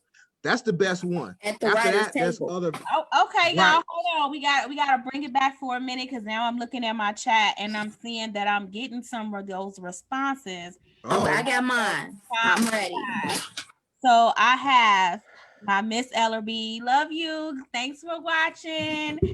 She is saying that she's looking for God-fearing, loving, caring, patient, and a supporter. Those are her top 5 things that she would judge as a man being a good man. I have Ebony Iman here, and she is saying equable, honorable, loyal, loving, and spiritual. Okay. Are we done, friends? Are we done? Yeah. I'm done. Homework. Okay, so five. let me see what your responses are. I'm ready. Go ahead. Who you want to go first? Who wants to go first? Do we do ladies first? Dre? Traditionally, it's ladies first because I don't want to, this ladies room table. I don't want to mess that up. I'll go first. All right, now Natalie, hit us with it. Okay, so I'm gonna kind of explain why I put these 5 things, but I put open-minded because for me, open-minded encompasses a lot of things. I'm adventurous. My concepts, I like to think outside of the box. I'm not just structured, streamlined on one thing. So if you're open-minded in a lot of different areas all across the board. And if you're open-minded, you're not closing yourself off to anything. So that's open-minded. I also have kind. And then after that is loving. For me, the 2 of those are toe and toe. They can be sometimes confused to be the same thing, but they're different. But if everything you do comes from love, I know you're not going to do anything to hurt me. I know you're not going to talk to me any kind of way. And I know that all in all, everything you do is coming from love. So even if you do something wrong, we can have that conversation about it. And we can get to a ground of understanding because, again, even your communication is going to come from love and kindness. So I got kind and loving, open-minded. I also have responsible because for me, that is very important. Because coming out of my last relationship with my ex-husband, a lot of things was lacking in the responsibility department. I'm just gonna be 100 with y'all.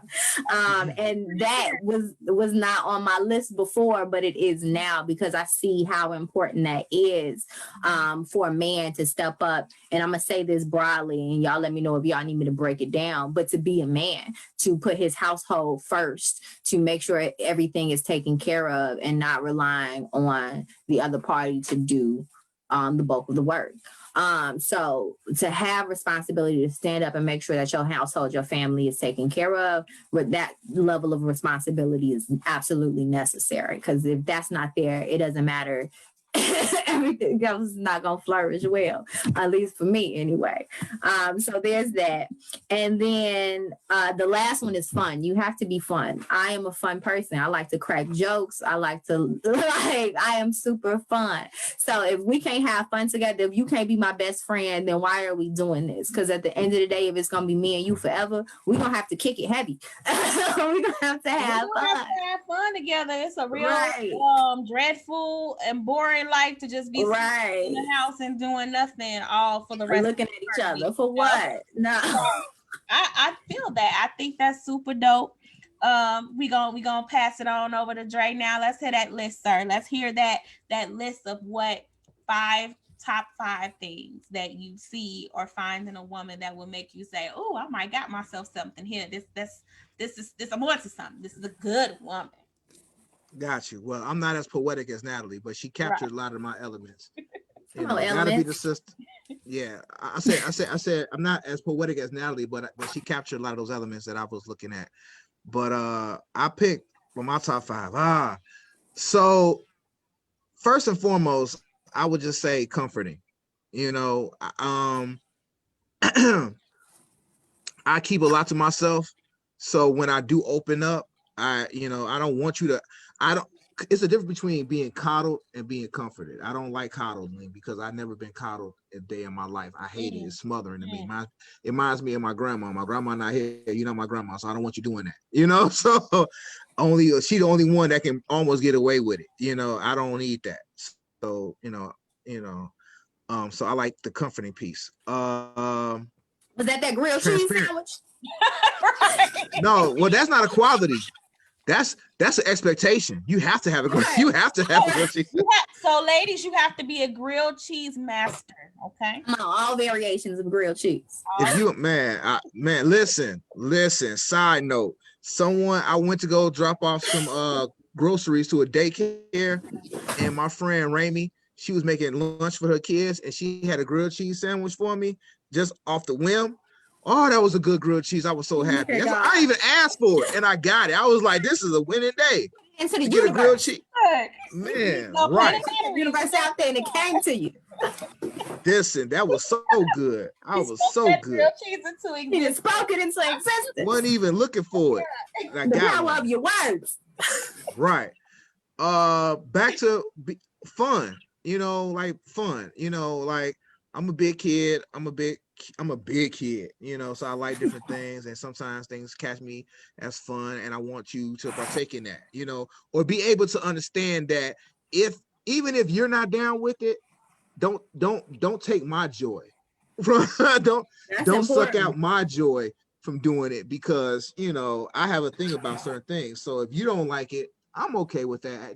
It used to be a deal breaker when I was younger, but now I realize everybody can't always be hip on the same thing. So I'm not worried about that. Just don't suck out my joy, because then it's gonna be like, you're a drain, and not even in a fun way. You just a buzzkill. There's a fun way to be a drain. No, I'm saying like some. I mean, the same way. Like okay, if if you like a show I don't like, I could talk about the show and be like whatever, like in a funny way. Like nitpicking. I got you. Yeah, but as opposed to just flat out, you know what I'm saying? You an idiot, this show is trash, stuff like that, like, and you dead ass, like you dead, like nah. There's no LOL after that. Right, exactly. No laughing but serious, just like, nah, use a nut and this shit is stupid and right. And why? You gotta watch your TV in the dark without nobody knowing, You got your phone under the cover. Caption on. right. Of course, like loving. Natalie said love. I said compassionate. It's almost the same thing. Like you gotta understand, like the things that I care about so many different things, and if you don't have an understanding about what I do and why I do it, and you get to a point of like shaking your head or even just smacking your lips about anything that I do out here, and you don't see the joy, or you don't see what I'm doing as just if you don't support that at any level. So compassion, you got to understand, like this gonna be me, like I gotta do what I do, which goes back into being supportive and trusting. I want to be the leader, not because I want to be, the boss, is because I want to do that protection thing. I want to, that's my thing, like I don't mind doing that, like I want to, so trust and believe that I'm not going to steer you wrong. I know some people don't like surprises, but my surprises usually be good, be fun, be worth it, I don't understand those people. Are you one of those people? Are you raising your hand because you don't like surprises? I freaking hate them. I love surprises. I love giving Why? I love surprises. And Robert and my brother Steph, I drive them crazy because I need to know, like, don't be surprising. If they ever was to throw a surprise party for me and these fools jump out from somewhere and throw a surprise, I'm turning shit over. Like, no, so serious. The table. They're gonna be like, this girl done turned over the damn sweets table. I'm gonna be mad. The sweets table. It's the whole sweets table. Ain't nobody taking no goodie bag. Why you mad? No, you No, just gotta smile no. it out and be mad later. You know, Right. it's okay. Trying to You get get a better. cupcake. I'm trying to get better because Robert is all about the surprises. I And love I surprises. personally think he likes doing the shit just because he know it burns me up. So like I personally think he gets enjoyment out of forcing me to not know because I'm a like every day when it be our anniversary, I be trying to bait him into telling me all what he gonna do. And this past anniversary, he got me really, really, really good.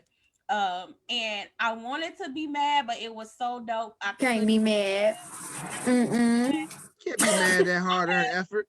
Look, I had already had Because that's the thing about surprises, though, sis. shut up. When it's done correctly, like it's the little things. Like it ain't gotta be no huge surprise. It's just the effort that goes into it. Let me And it's tell like you. you thought of this, you took the time to plan this out without me having to say something. Yes, God. So he will tell you that for the first 10 minutes, I was like, no, you, why? See, I should have, no, what? Oh my God, why did you? And then when it was like, I can't be mad. This is Only 10 minutes. like, only 10 Only minutes. 10. That's all you get. Not So 15. I had already made up Not my 20. mind. Our anniversary is in April. So it was like right as we were shut down, it was COVID. Mhm. And so our deal is I had such a unfun, stressful wedding planning situation. Like even now when I try to think about our wedding, I just be like, that shit was stressful. Like it was oh, that shit was stressful. Like we got through it and I'm glad I'm married to you, but that shit was stressful. I'm gonna need a do-over and do it the way I want to do it. But his deal was like, because of all that, I'm planning our anniversaries. So out of the 8 that we've had, I've only planned one. I've only planned one anniversary. He's planned all of the other ones. Can I give him a standing ovation? Hold on. Let me I've only planned our fifth. That's a good brother right there. look at God. Can I put that on my list? I don't want to plan nothing. And he's planned, Damn. he's planned them all except the 5th. I planned the 5th. We just did like a weekend getaway. We went to like Star Rock and hiked and ate good, you know, drank good, and just had some us time because that's the first time we had like 3 days without kids. And my Look sister at God. and brother was like, "Nah, we gonna give us them kids. Y'all gone somewhere and get lost for a couple days." So I planned the 5th, but he planned all the other ones. And out of all the other ones he's planned, and he's planned some dope ones, this last one, I really, really enjoyed the most because I had already had it up in my mind that we in COVID, we in a shutdown, it's a pandemic, ain't gonna be no going out nowhere. So we were just like, we gonna order in some good food. We'll drop the kids off. My parents, they're around the corner.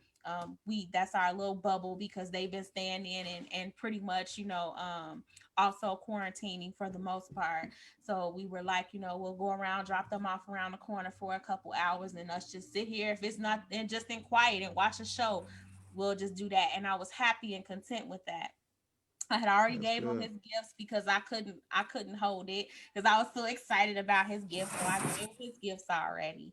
And so he was kind of pushing like because I had got tired. It was like, on second thought, I mean, we just ordering some food. It ain't no point in taking these kids around yonder. Like, let's just chill. Around y'all. Like, no. Now, mind you, earlier that day, he had went somewhere. He said he had to go to his office. So he had to go to the office. Some air quotes. Because now I realized that he wasn't really doing shit at his office. But I was just like, what? You know, y'all been shut down because he's a manager. He's a branch manager for Hertz. So he was running 2 branches. And it was like, what you gotta go and do there? Like, I'm like, it's closed. Like, what the hell you gotta do? I just gotta go drop off something. I'll be back. So I'm like, all right, whatever. So he goes, he's gone for hours. I'm annoyed because he's gone for hours.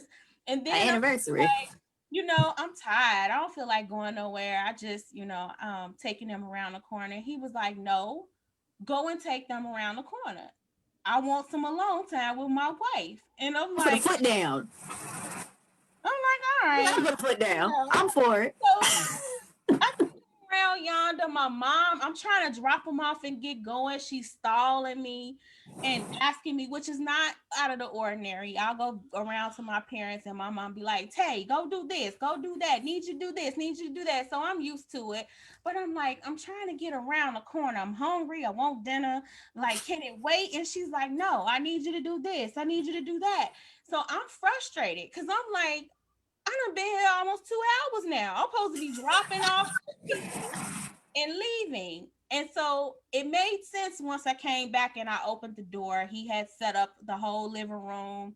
Come on. Wow. With like a whole thing. He had talked to Come on my in. mom already. She made a centerpiece with our wedding colors and stuff. And I was like, Come on, centerpieces. I said, oh, damn. So you have my parents in on this shit too? Like, that's why It's not a real surprise unless the whole squad in them.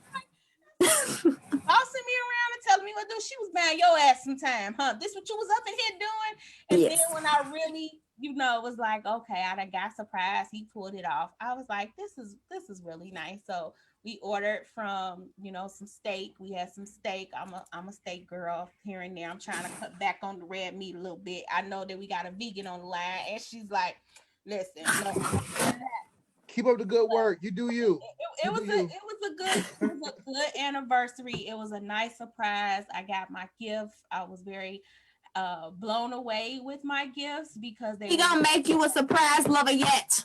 Listen, I don't know, pimping. I think it's my. I got faith in him. I got faith in you, man. I want to know. Like, I like spoilers for shows. Like, I want to know if somebody could tell me what's happening next week on Lovecraft Country, so my anxiety. Don't you tell me nothing. I be trying not to be on Facebook when it's Lovecraft Country Day. I be like, because I already know somebody gonna say something. I'm not logging on. I want to know all that. I don't do spoilers. I can tell you about anything. I could watch something and tell you about it without giving you a spoiler. That's how good I am about spoilers. Well, then I don't want to talk to you then. I want to know what's The going whole on. episode, honey. I be like, and then this happened, and then this happened. They be like, I ain't gotta watch it no more. I let you know. I don't want to watch it. That's the thing about me. Like, even if you give me a spoiler, I still want to watch it because knowing what's gonna happen doesn't take away from the visual appeal of it. So I still want to see it. I want to see it happen. I want to know nothing. Surprise me. But again, my brother and Robert are in cahoots. My brother be like, I ain't telling you nothing. You just gotta wait with the rest of everybody else, and I'll be mad as hell. I'll be ready to turn over stuff again. Pause, sis. Was this your way of getting out of telling us your 5 things? Oh no! See, Okay, I was like, hold on. We ain't got your 5 yet. I'm gonna tell y'all my 5 things that would make me say that you're a good man. Robert, and Robert. What makes Robert amazing? You just heard it. That's it.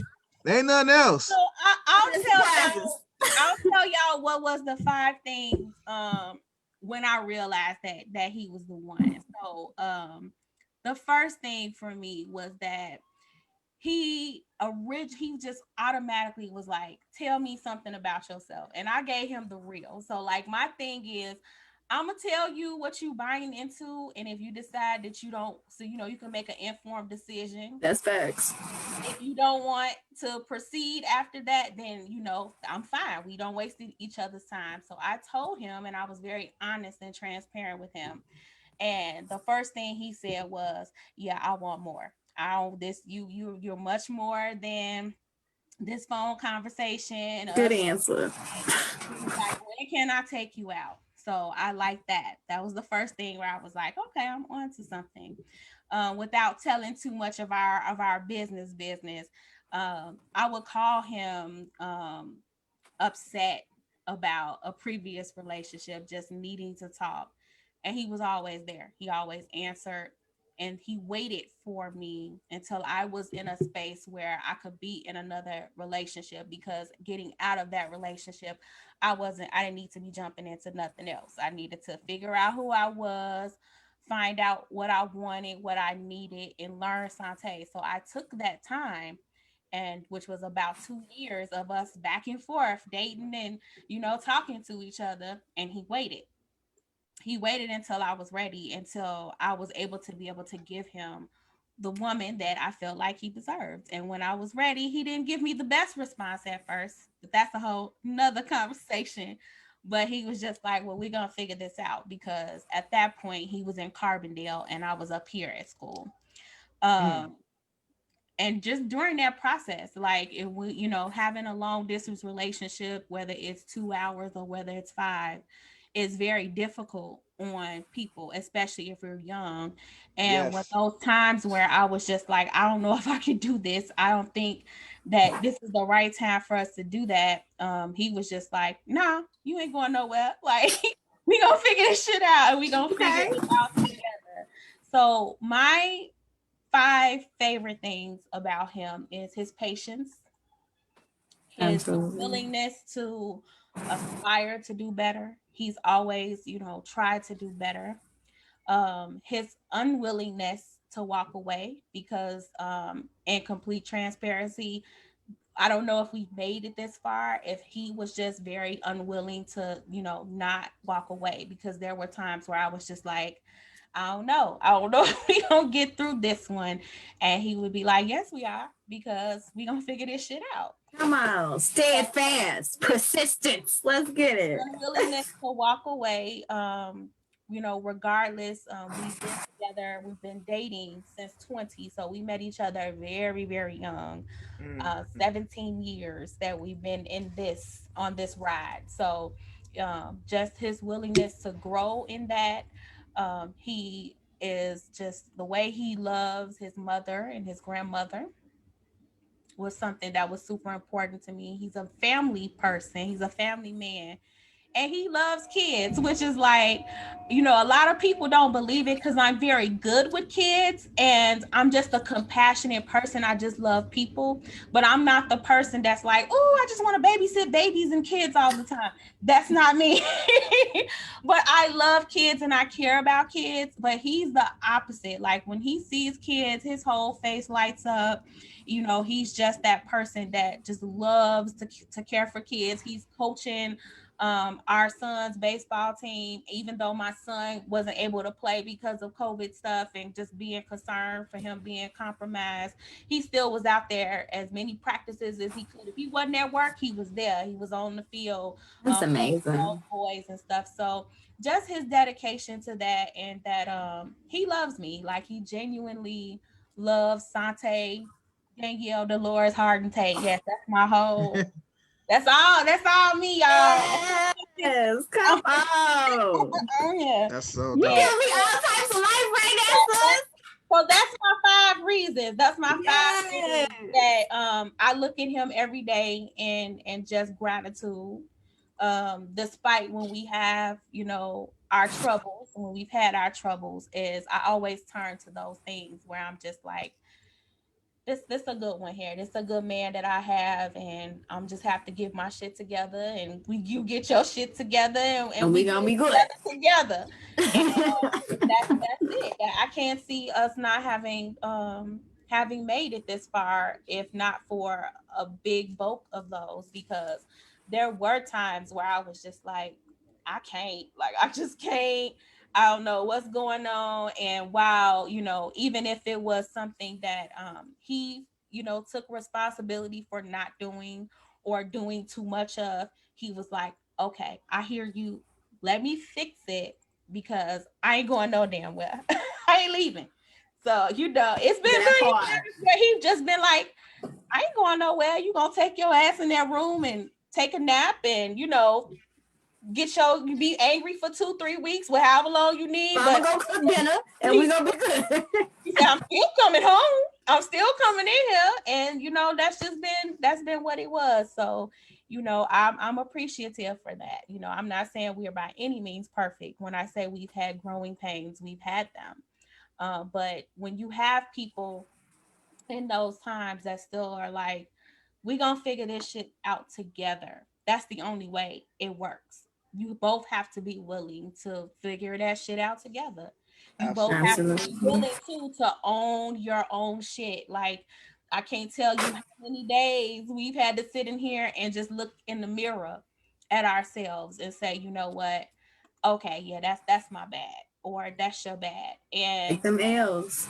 and that's it. And not staying angry. We've been mad before, but in this new season that we're in, we not staying angry. So we be mad for like a good day, maybe two, depending. But then it's like, okay, let me go and meditate. Let me burn some sage. Let me have a drink, and let's discuss this. Like, let's sit here and figure this out. And then we gonna go fix it after that. We gonna go fix it after that. You know, I ain't gonna say too much about Fix it. Okay. but those are my five qualities, and there's a bunch more after that. I'm very silly, so I'll be around here acting worse than the kids, and he just let me, he just let me be. He just let me alone. And he gets it. He knows I'm a nerd at heart. I like I was telling Dre earlier, these are just some of my toys over here to to the right. I like what I like, and he's all for it. He'll just come in and be like, I know you want this pop person. I found this pop person for you. I be like, y'all Oh, should that's see when dope. he came, he brought me a Prince. Like, I have a thing about Prince. I grew up watching Purple Rain. I'm an 80s baby. I had no damn business watching people purify themselves in a Tonka, but I did. And so, when he died, I was feeling some sort of way, and this man came in here with a Prince pop person. So I'm like, oh, you just get me. You really understand me. But there's times too where he'll tell me I'm getting on this damn nerve, and I know it, and I be like, And that's okay. I feel Yes, it that, is. but And that's all right. we gonna stop blowing that man we head up gotta over we there. have to talk about, like, I think it's this illusion that because you love someone and life is supposed to be perfect and clouds all the time, that ain't nobody gonna get on your nerves. That's a damn lie. Right. Right. Just because somebody get Right. on your nerves don't mean you're not supposed to love them and be with them. And That's why they get on your nerves. If you ain't care, you wouldn't care. And I think Yep. that we need to have that very realistic expectation of Absolutely. we're trying to be with each other. Like, ain't no marriage gonna be rainbows and butterflies every day. No. Ain't no relationship gonna be rainbows and butterflies. Now, granted, he shouldn't be dragging your ass through the mud, No. and he shouldn't be doing certain things, but And she should not be either. exactly. And if you're expecting perfection, though, you're in the wrong business, and you need to be by yourself, because you're not going to get that. And not only are you not going to get that, you can't offer that to somebody else. Right. So you can't hold people at that same standard, or and I feel like that's an issue. And I know it's gonna be a couple of my sisters gonna be mad at me, but it's true, because I feel like us women, to an extent, really, really, really have this real high expectation of what a man is supposed to come with and do, and then we're not holding ourselves. They're not meeting that bar themselves. But so if Absolutely. you're not meeting them at that expectation, then you can't get mad if they look at you and they see you don't tick off some of their boxes, right? And then if they are meeting all of the high expectations that you have for them but don't have for yourself, and they come in looking down on you or condescending to you, that's really because you aspired to have something you couldn't live up to, so they feel like they're better than you. So I just feel that it's super important for us to have a realistic expectation of what it means to be in a relationship.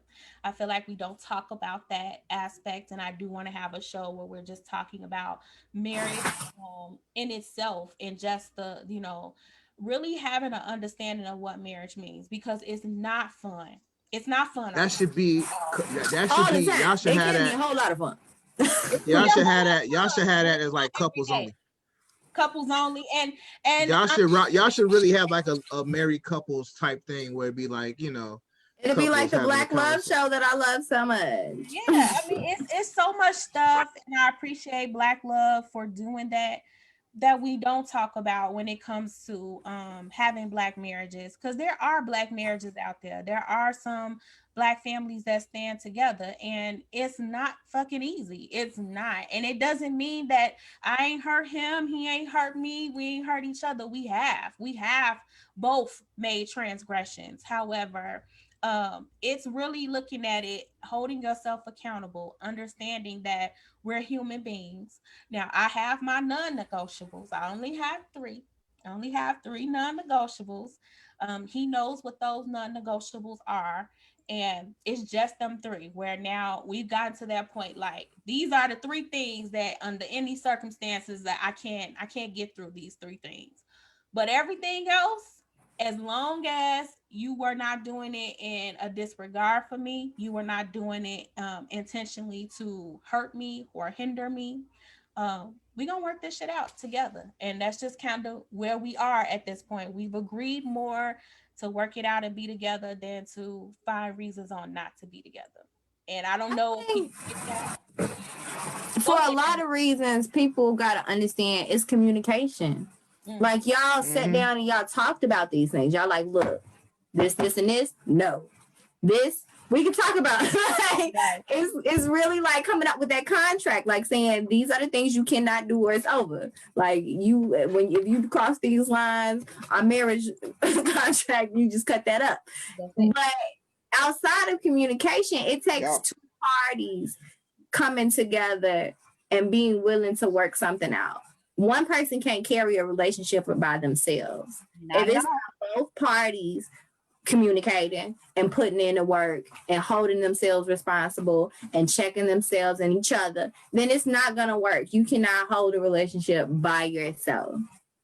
So it takes both parties and it takes communication. And it takes really self-reflection. I think that we worry so a whole much lot of about that what the other person's doing, and it takes away from us being worried about what we doing. Sometimes we just need to focus on what we doing and where we messing up, and holding ourselves accountable for stuff. Even if it doesn't in turn make that other person hold themselves accountable for it. I mean, you still got to be working on you and doing your work at the end of the day. You have to be the person that you're supposed to be, that you need to be. And that person, if they love you, if it's meant, they gonna come with it. They gonna meet you there. Right. And you gotta be willing to tell yourself, you fucking up. I think it goes back to what you were saying earlier about how you guys were so worried about what you wanted individually that you couldn't see that y'all wanted the same things. And I think that's what clouds a lot of people's judgments in relationship. It's like, well, you doing that and that make me feel this way and do. But we don't understand that when you come into a relationship, you have two different individuals with individual background, with individual traumas, with individual lives before you met this person. And so half the time they're doing stuff not knowing how it affects you because they can't read your mind. So you be big mad about something that they doing and they have no idea that it's even affecting you. So that's where communication comes in, and then moving your feelings for the moment out of the way to have that conversation and say, hey, you may not even know, but because of my checking yourself, this that happened in my life, when you do this caused me to feel this way. And then having that conversation. And that's really going inside, figuring out what's wrong with you and why it's there. And then having that conversation with your partner, because your partner has no idea what's going on inside of you. They not magic. They don't know. And it's the same thing with them.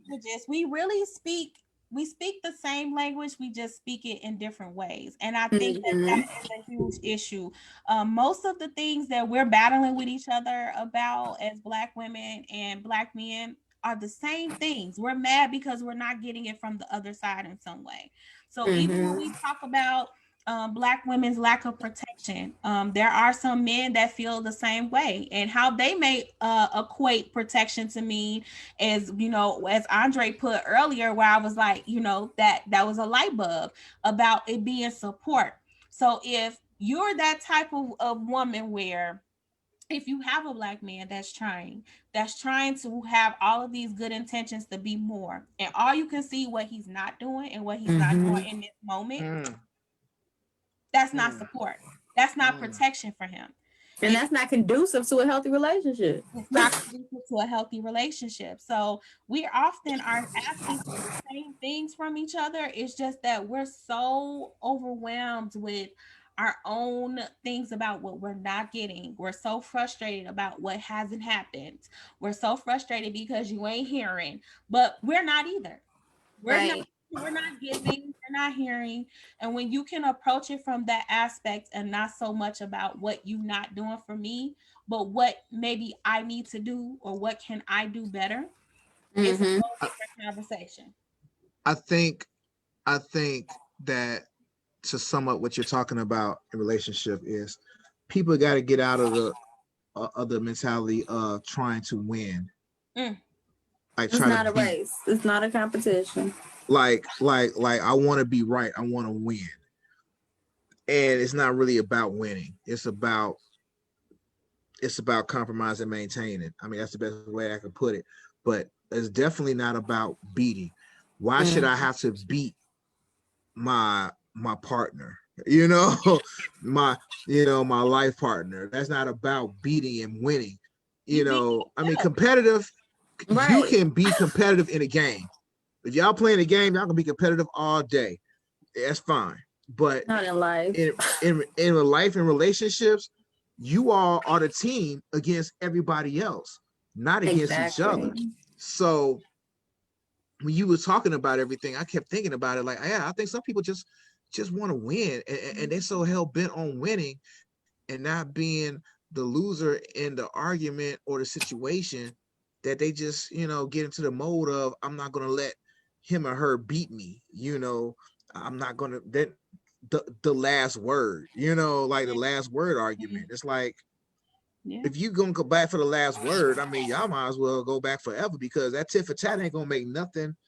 you know, and especially when you have people that aren't argumentative by nature, Right. and you make them go against their nature arguing with you. Because I don't like to be argumentative in that capacity.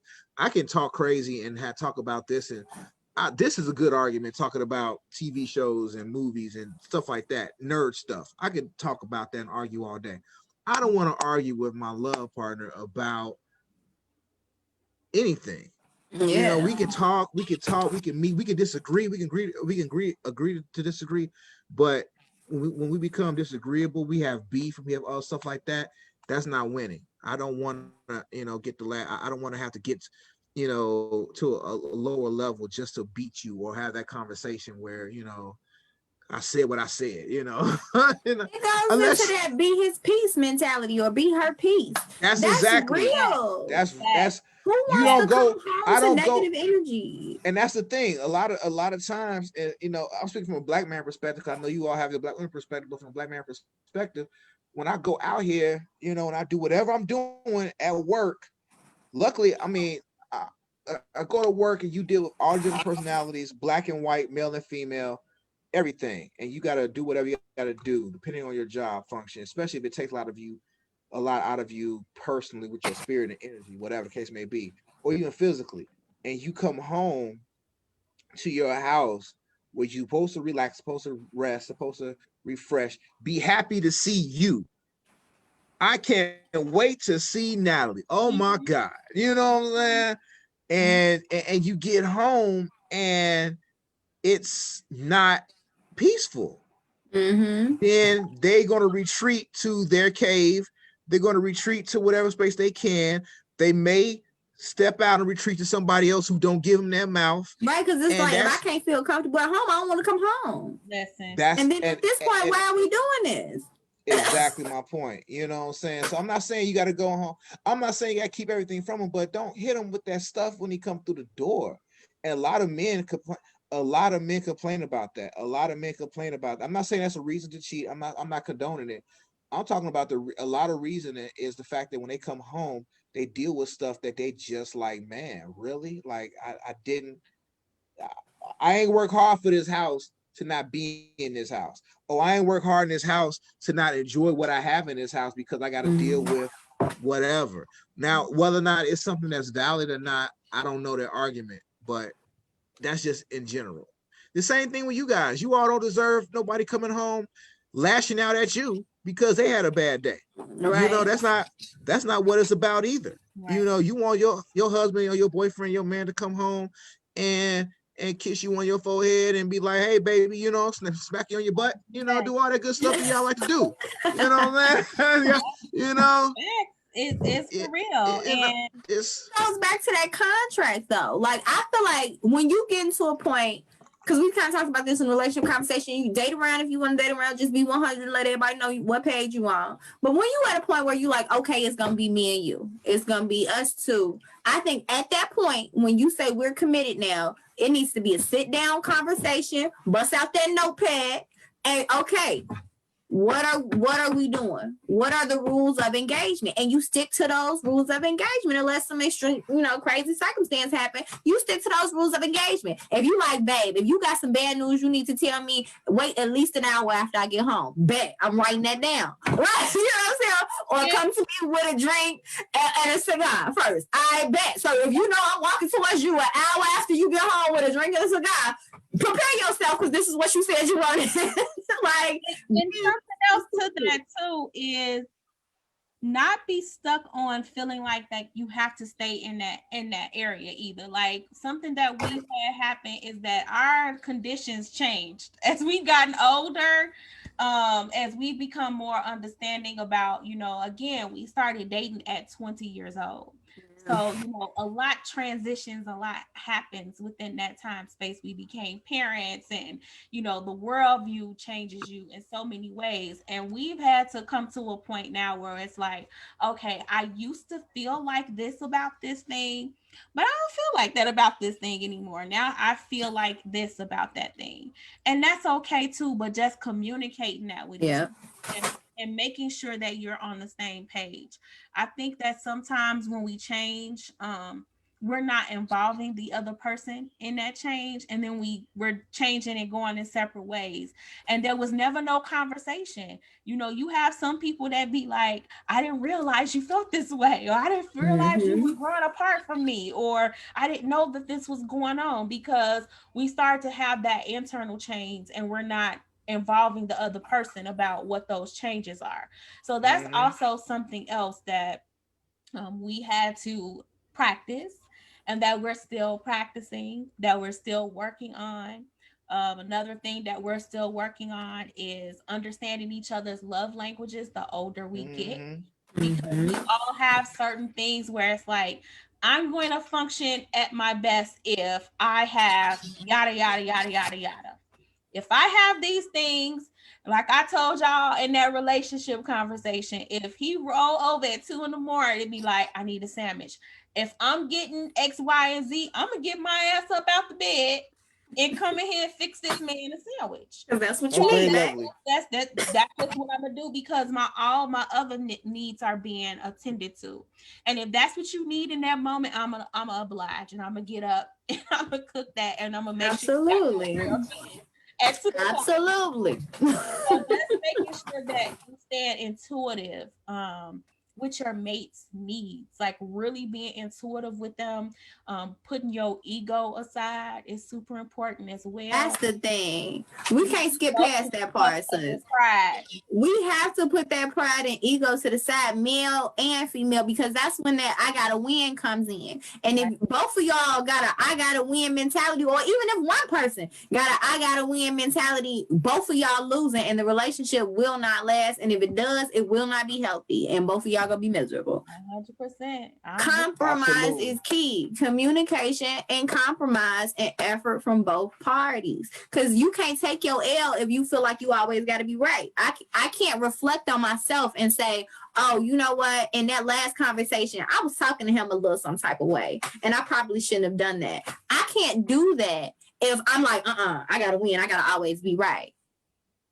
Humble. And maybe next time I end the conversation, I come to him a little bit differently because I had that talk with myself, and he's gonna respond a little differently because now he ain't being yelled at or talk too crazy. You gotta be able to reflect on yourself to be a better person in general. That self-reflection is key. I know we getting late, so I don't want to hold y'all too long, but it's been times that he done come up in here and he just sit down. He be like, how you doing? And I just be like, I've been thinking all day. And I have to tell you that I shouldn't have did so-and-so. I've been thinking about it and it was wrong. And I had to really be able to do that. Like, we have to be able to be like, I was thinking all day, and yeah, that shit wasn't cool what I said or how I reacted in that moment. And wait, time out. You apologize? As a black woman, you apologize? What'd you say? It's the thing. It's That's- not a unicorn. I do. And more and more now, I'm starting to be like, That's a unicorn. I didn't think y'all could do that. you know what? It's the thing. We can, and we do, sir. And we do, and we shall. Ladies, all my ladies out there, grow up. Okay, we apologize in 2020 and beyond. Yes, we Okay, do. I apologize when I'm wrong. I apologize, and without prompts, I will apologize because I be in here self-reflecting. Well, sometimes where I've been in here on this computer all day, and all in the back of my mind, that thing I did, I need to apologize. So that man will come in here, and I'll be like, "Yeah, I was thinking. I'm sorry, I did so and so. I shouldn't did that, you know." And I'm practicing and doing it in real time. So even if I make a misstep, where come on, real time. in real time, where he'd be like, come on, real time. he just have his limits. For the most part, he's very chill. So when I'm up here, he'll let me have my moment. Like he'll literally just let me have my moment. But now he gets to that point where he be like, "I'm gonna let you finish, but let me let me tell you something." And I'm learning that when he does that, to shut the hell up and sit Take there them cues. and let him tell me, like, you know, this and that and the third. You know, there's been a time, which is also something super important that I can't stress enough about having a circle for people, is that you need to have people around you that's going to root for your marriage, going to root for your relationship, that's going to reinforce your relationship. And Robert and I, fortunately, have some really dope reinforcements. That's dope. My parents are, you know, which is a unicorn in itself. My parents, like, that's their son. It be times I be wondering where he at, and he be like, "Oh, I'm at their house. Your mom calling me and need me to do something." I be like, "I ain't talked to her all day. Like, what you mean?" Her like, "You don't call him over there. So I don't need your permission to talk to my son," and we'll hang up on you. Okay, you know. But and my father is the same way. When we were, you know, struggling in those times, and you know, just to not go into detail, there was one point where I was like, "I'm done. I need to move out. I need to leave." I went to my mom, was like, "I want to come stay here for a little bit." And my mom was like, "What happened?" Who the hell if you are? Like, "What happened?" "Oh, y'all can work that shit out. Like, you ain't coming here." And I was hurt. I was legit hurt. And I was like, "No." And then I went to my brother and my sister-in-law, told them the same thing. And they was like, we understand how you feel. And, you know, but y'all can work that shit out. You can't come here. And it was like, but that's good. That's good that they didn't feed. I mean, that's good that they didn't like feed into it and allow you to do that, because that enabling of disconnecting, enabling. That's a bad thing. And people think that's being family, that's being together, but nah, sometimes you got to be that person, you know, to say, "Hey, you know, okay, you can take a quick break, but you got to work that." And at the end of the day, you're working it out. They let me vent. Working it out about it, and they sent my ass home. It told me to go home. Right. Like, and you got people that enable you, like, "You don't need him. You don't need he don't need you. You don't need him." Those people that sit there and they go right into that, nah, you know, and that's it's not right, because you're gonna have struggles in your marriage, and as long as it's not really like detrimental to you, you need to go and try and figure that shit out. And that was pretty much how, you know, our circle was. We have friends, like my closest friends would be like, "Tay, I feel you right." They let me vent, be like, "So y'all gonna be cool tomorrow?" "Yeah, we gonna probably be cool tomorrow." Like, you know, you really need people that are going to be like pushing you to fix it, especially when you're frustrated. Because when you're frustrated and you upset, everything seems like it's a real big deal. It feels like the smallest shit is Mount Everest that you gotta climb, you know. But when you just mad and you in the moment, so when you come back down from being all the way up here, you really realize, like, that is really not that big of a deal, and yeah, we can fix that. And sometimes adults act like kids.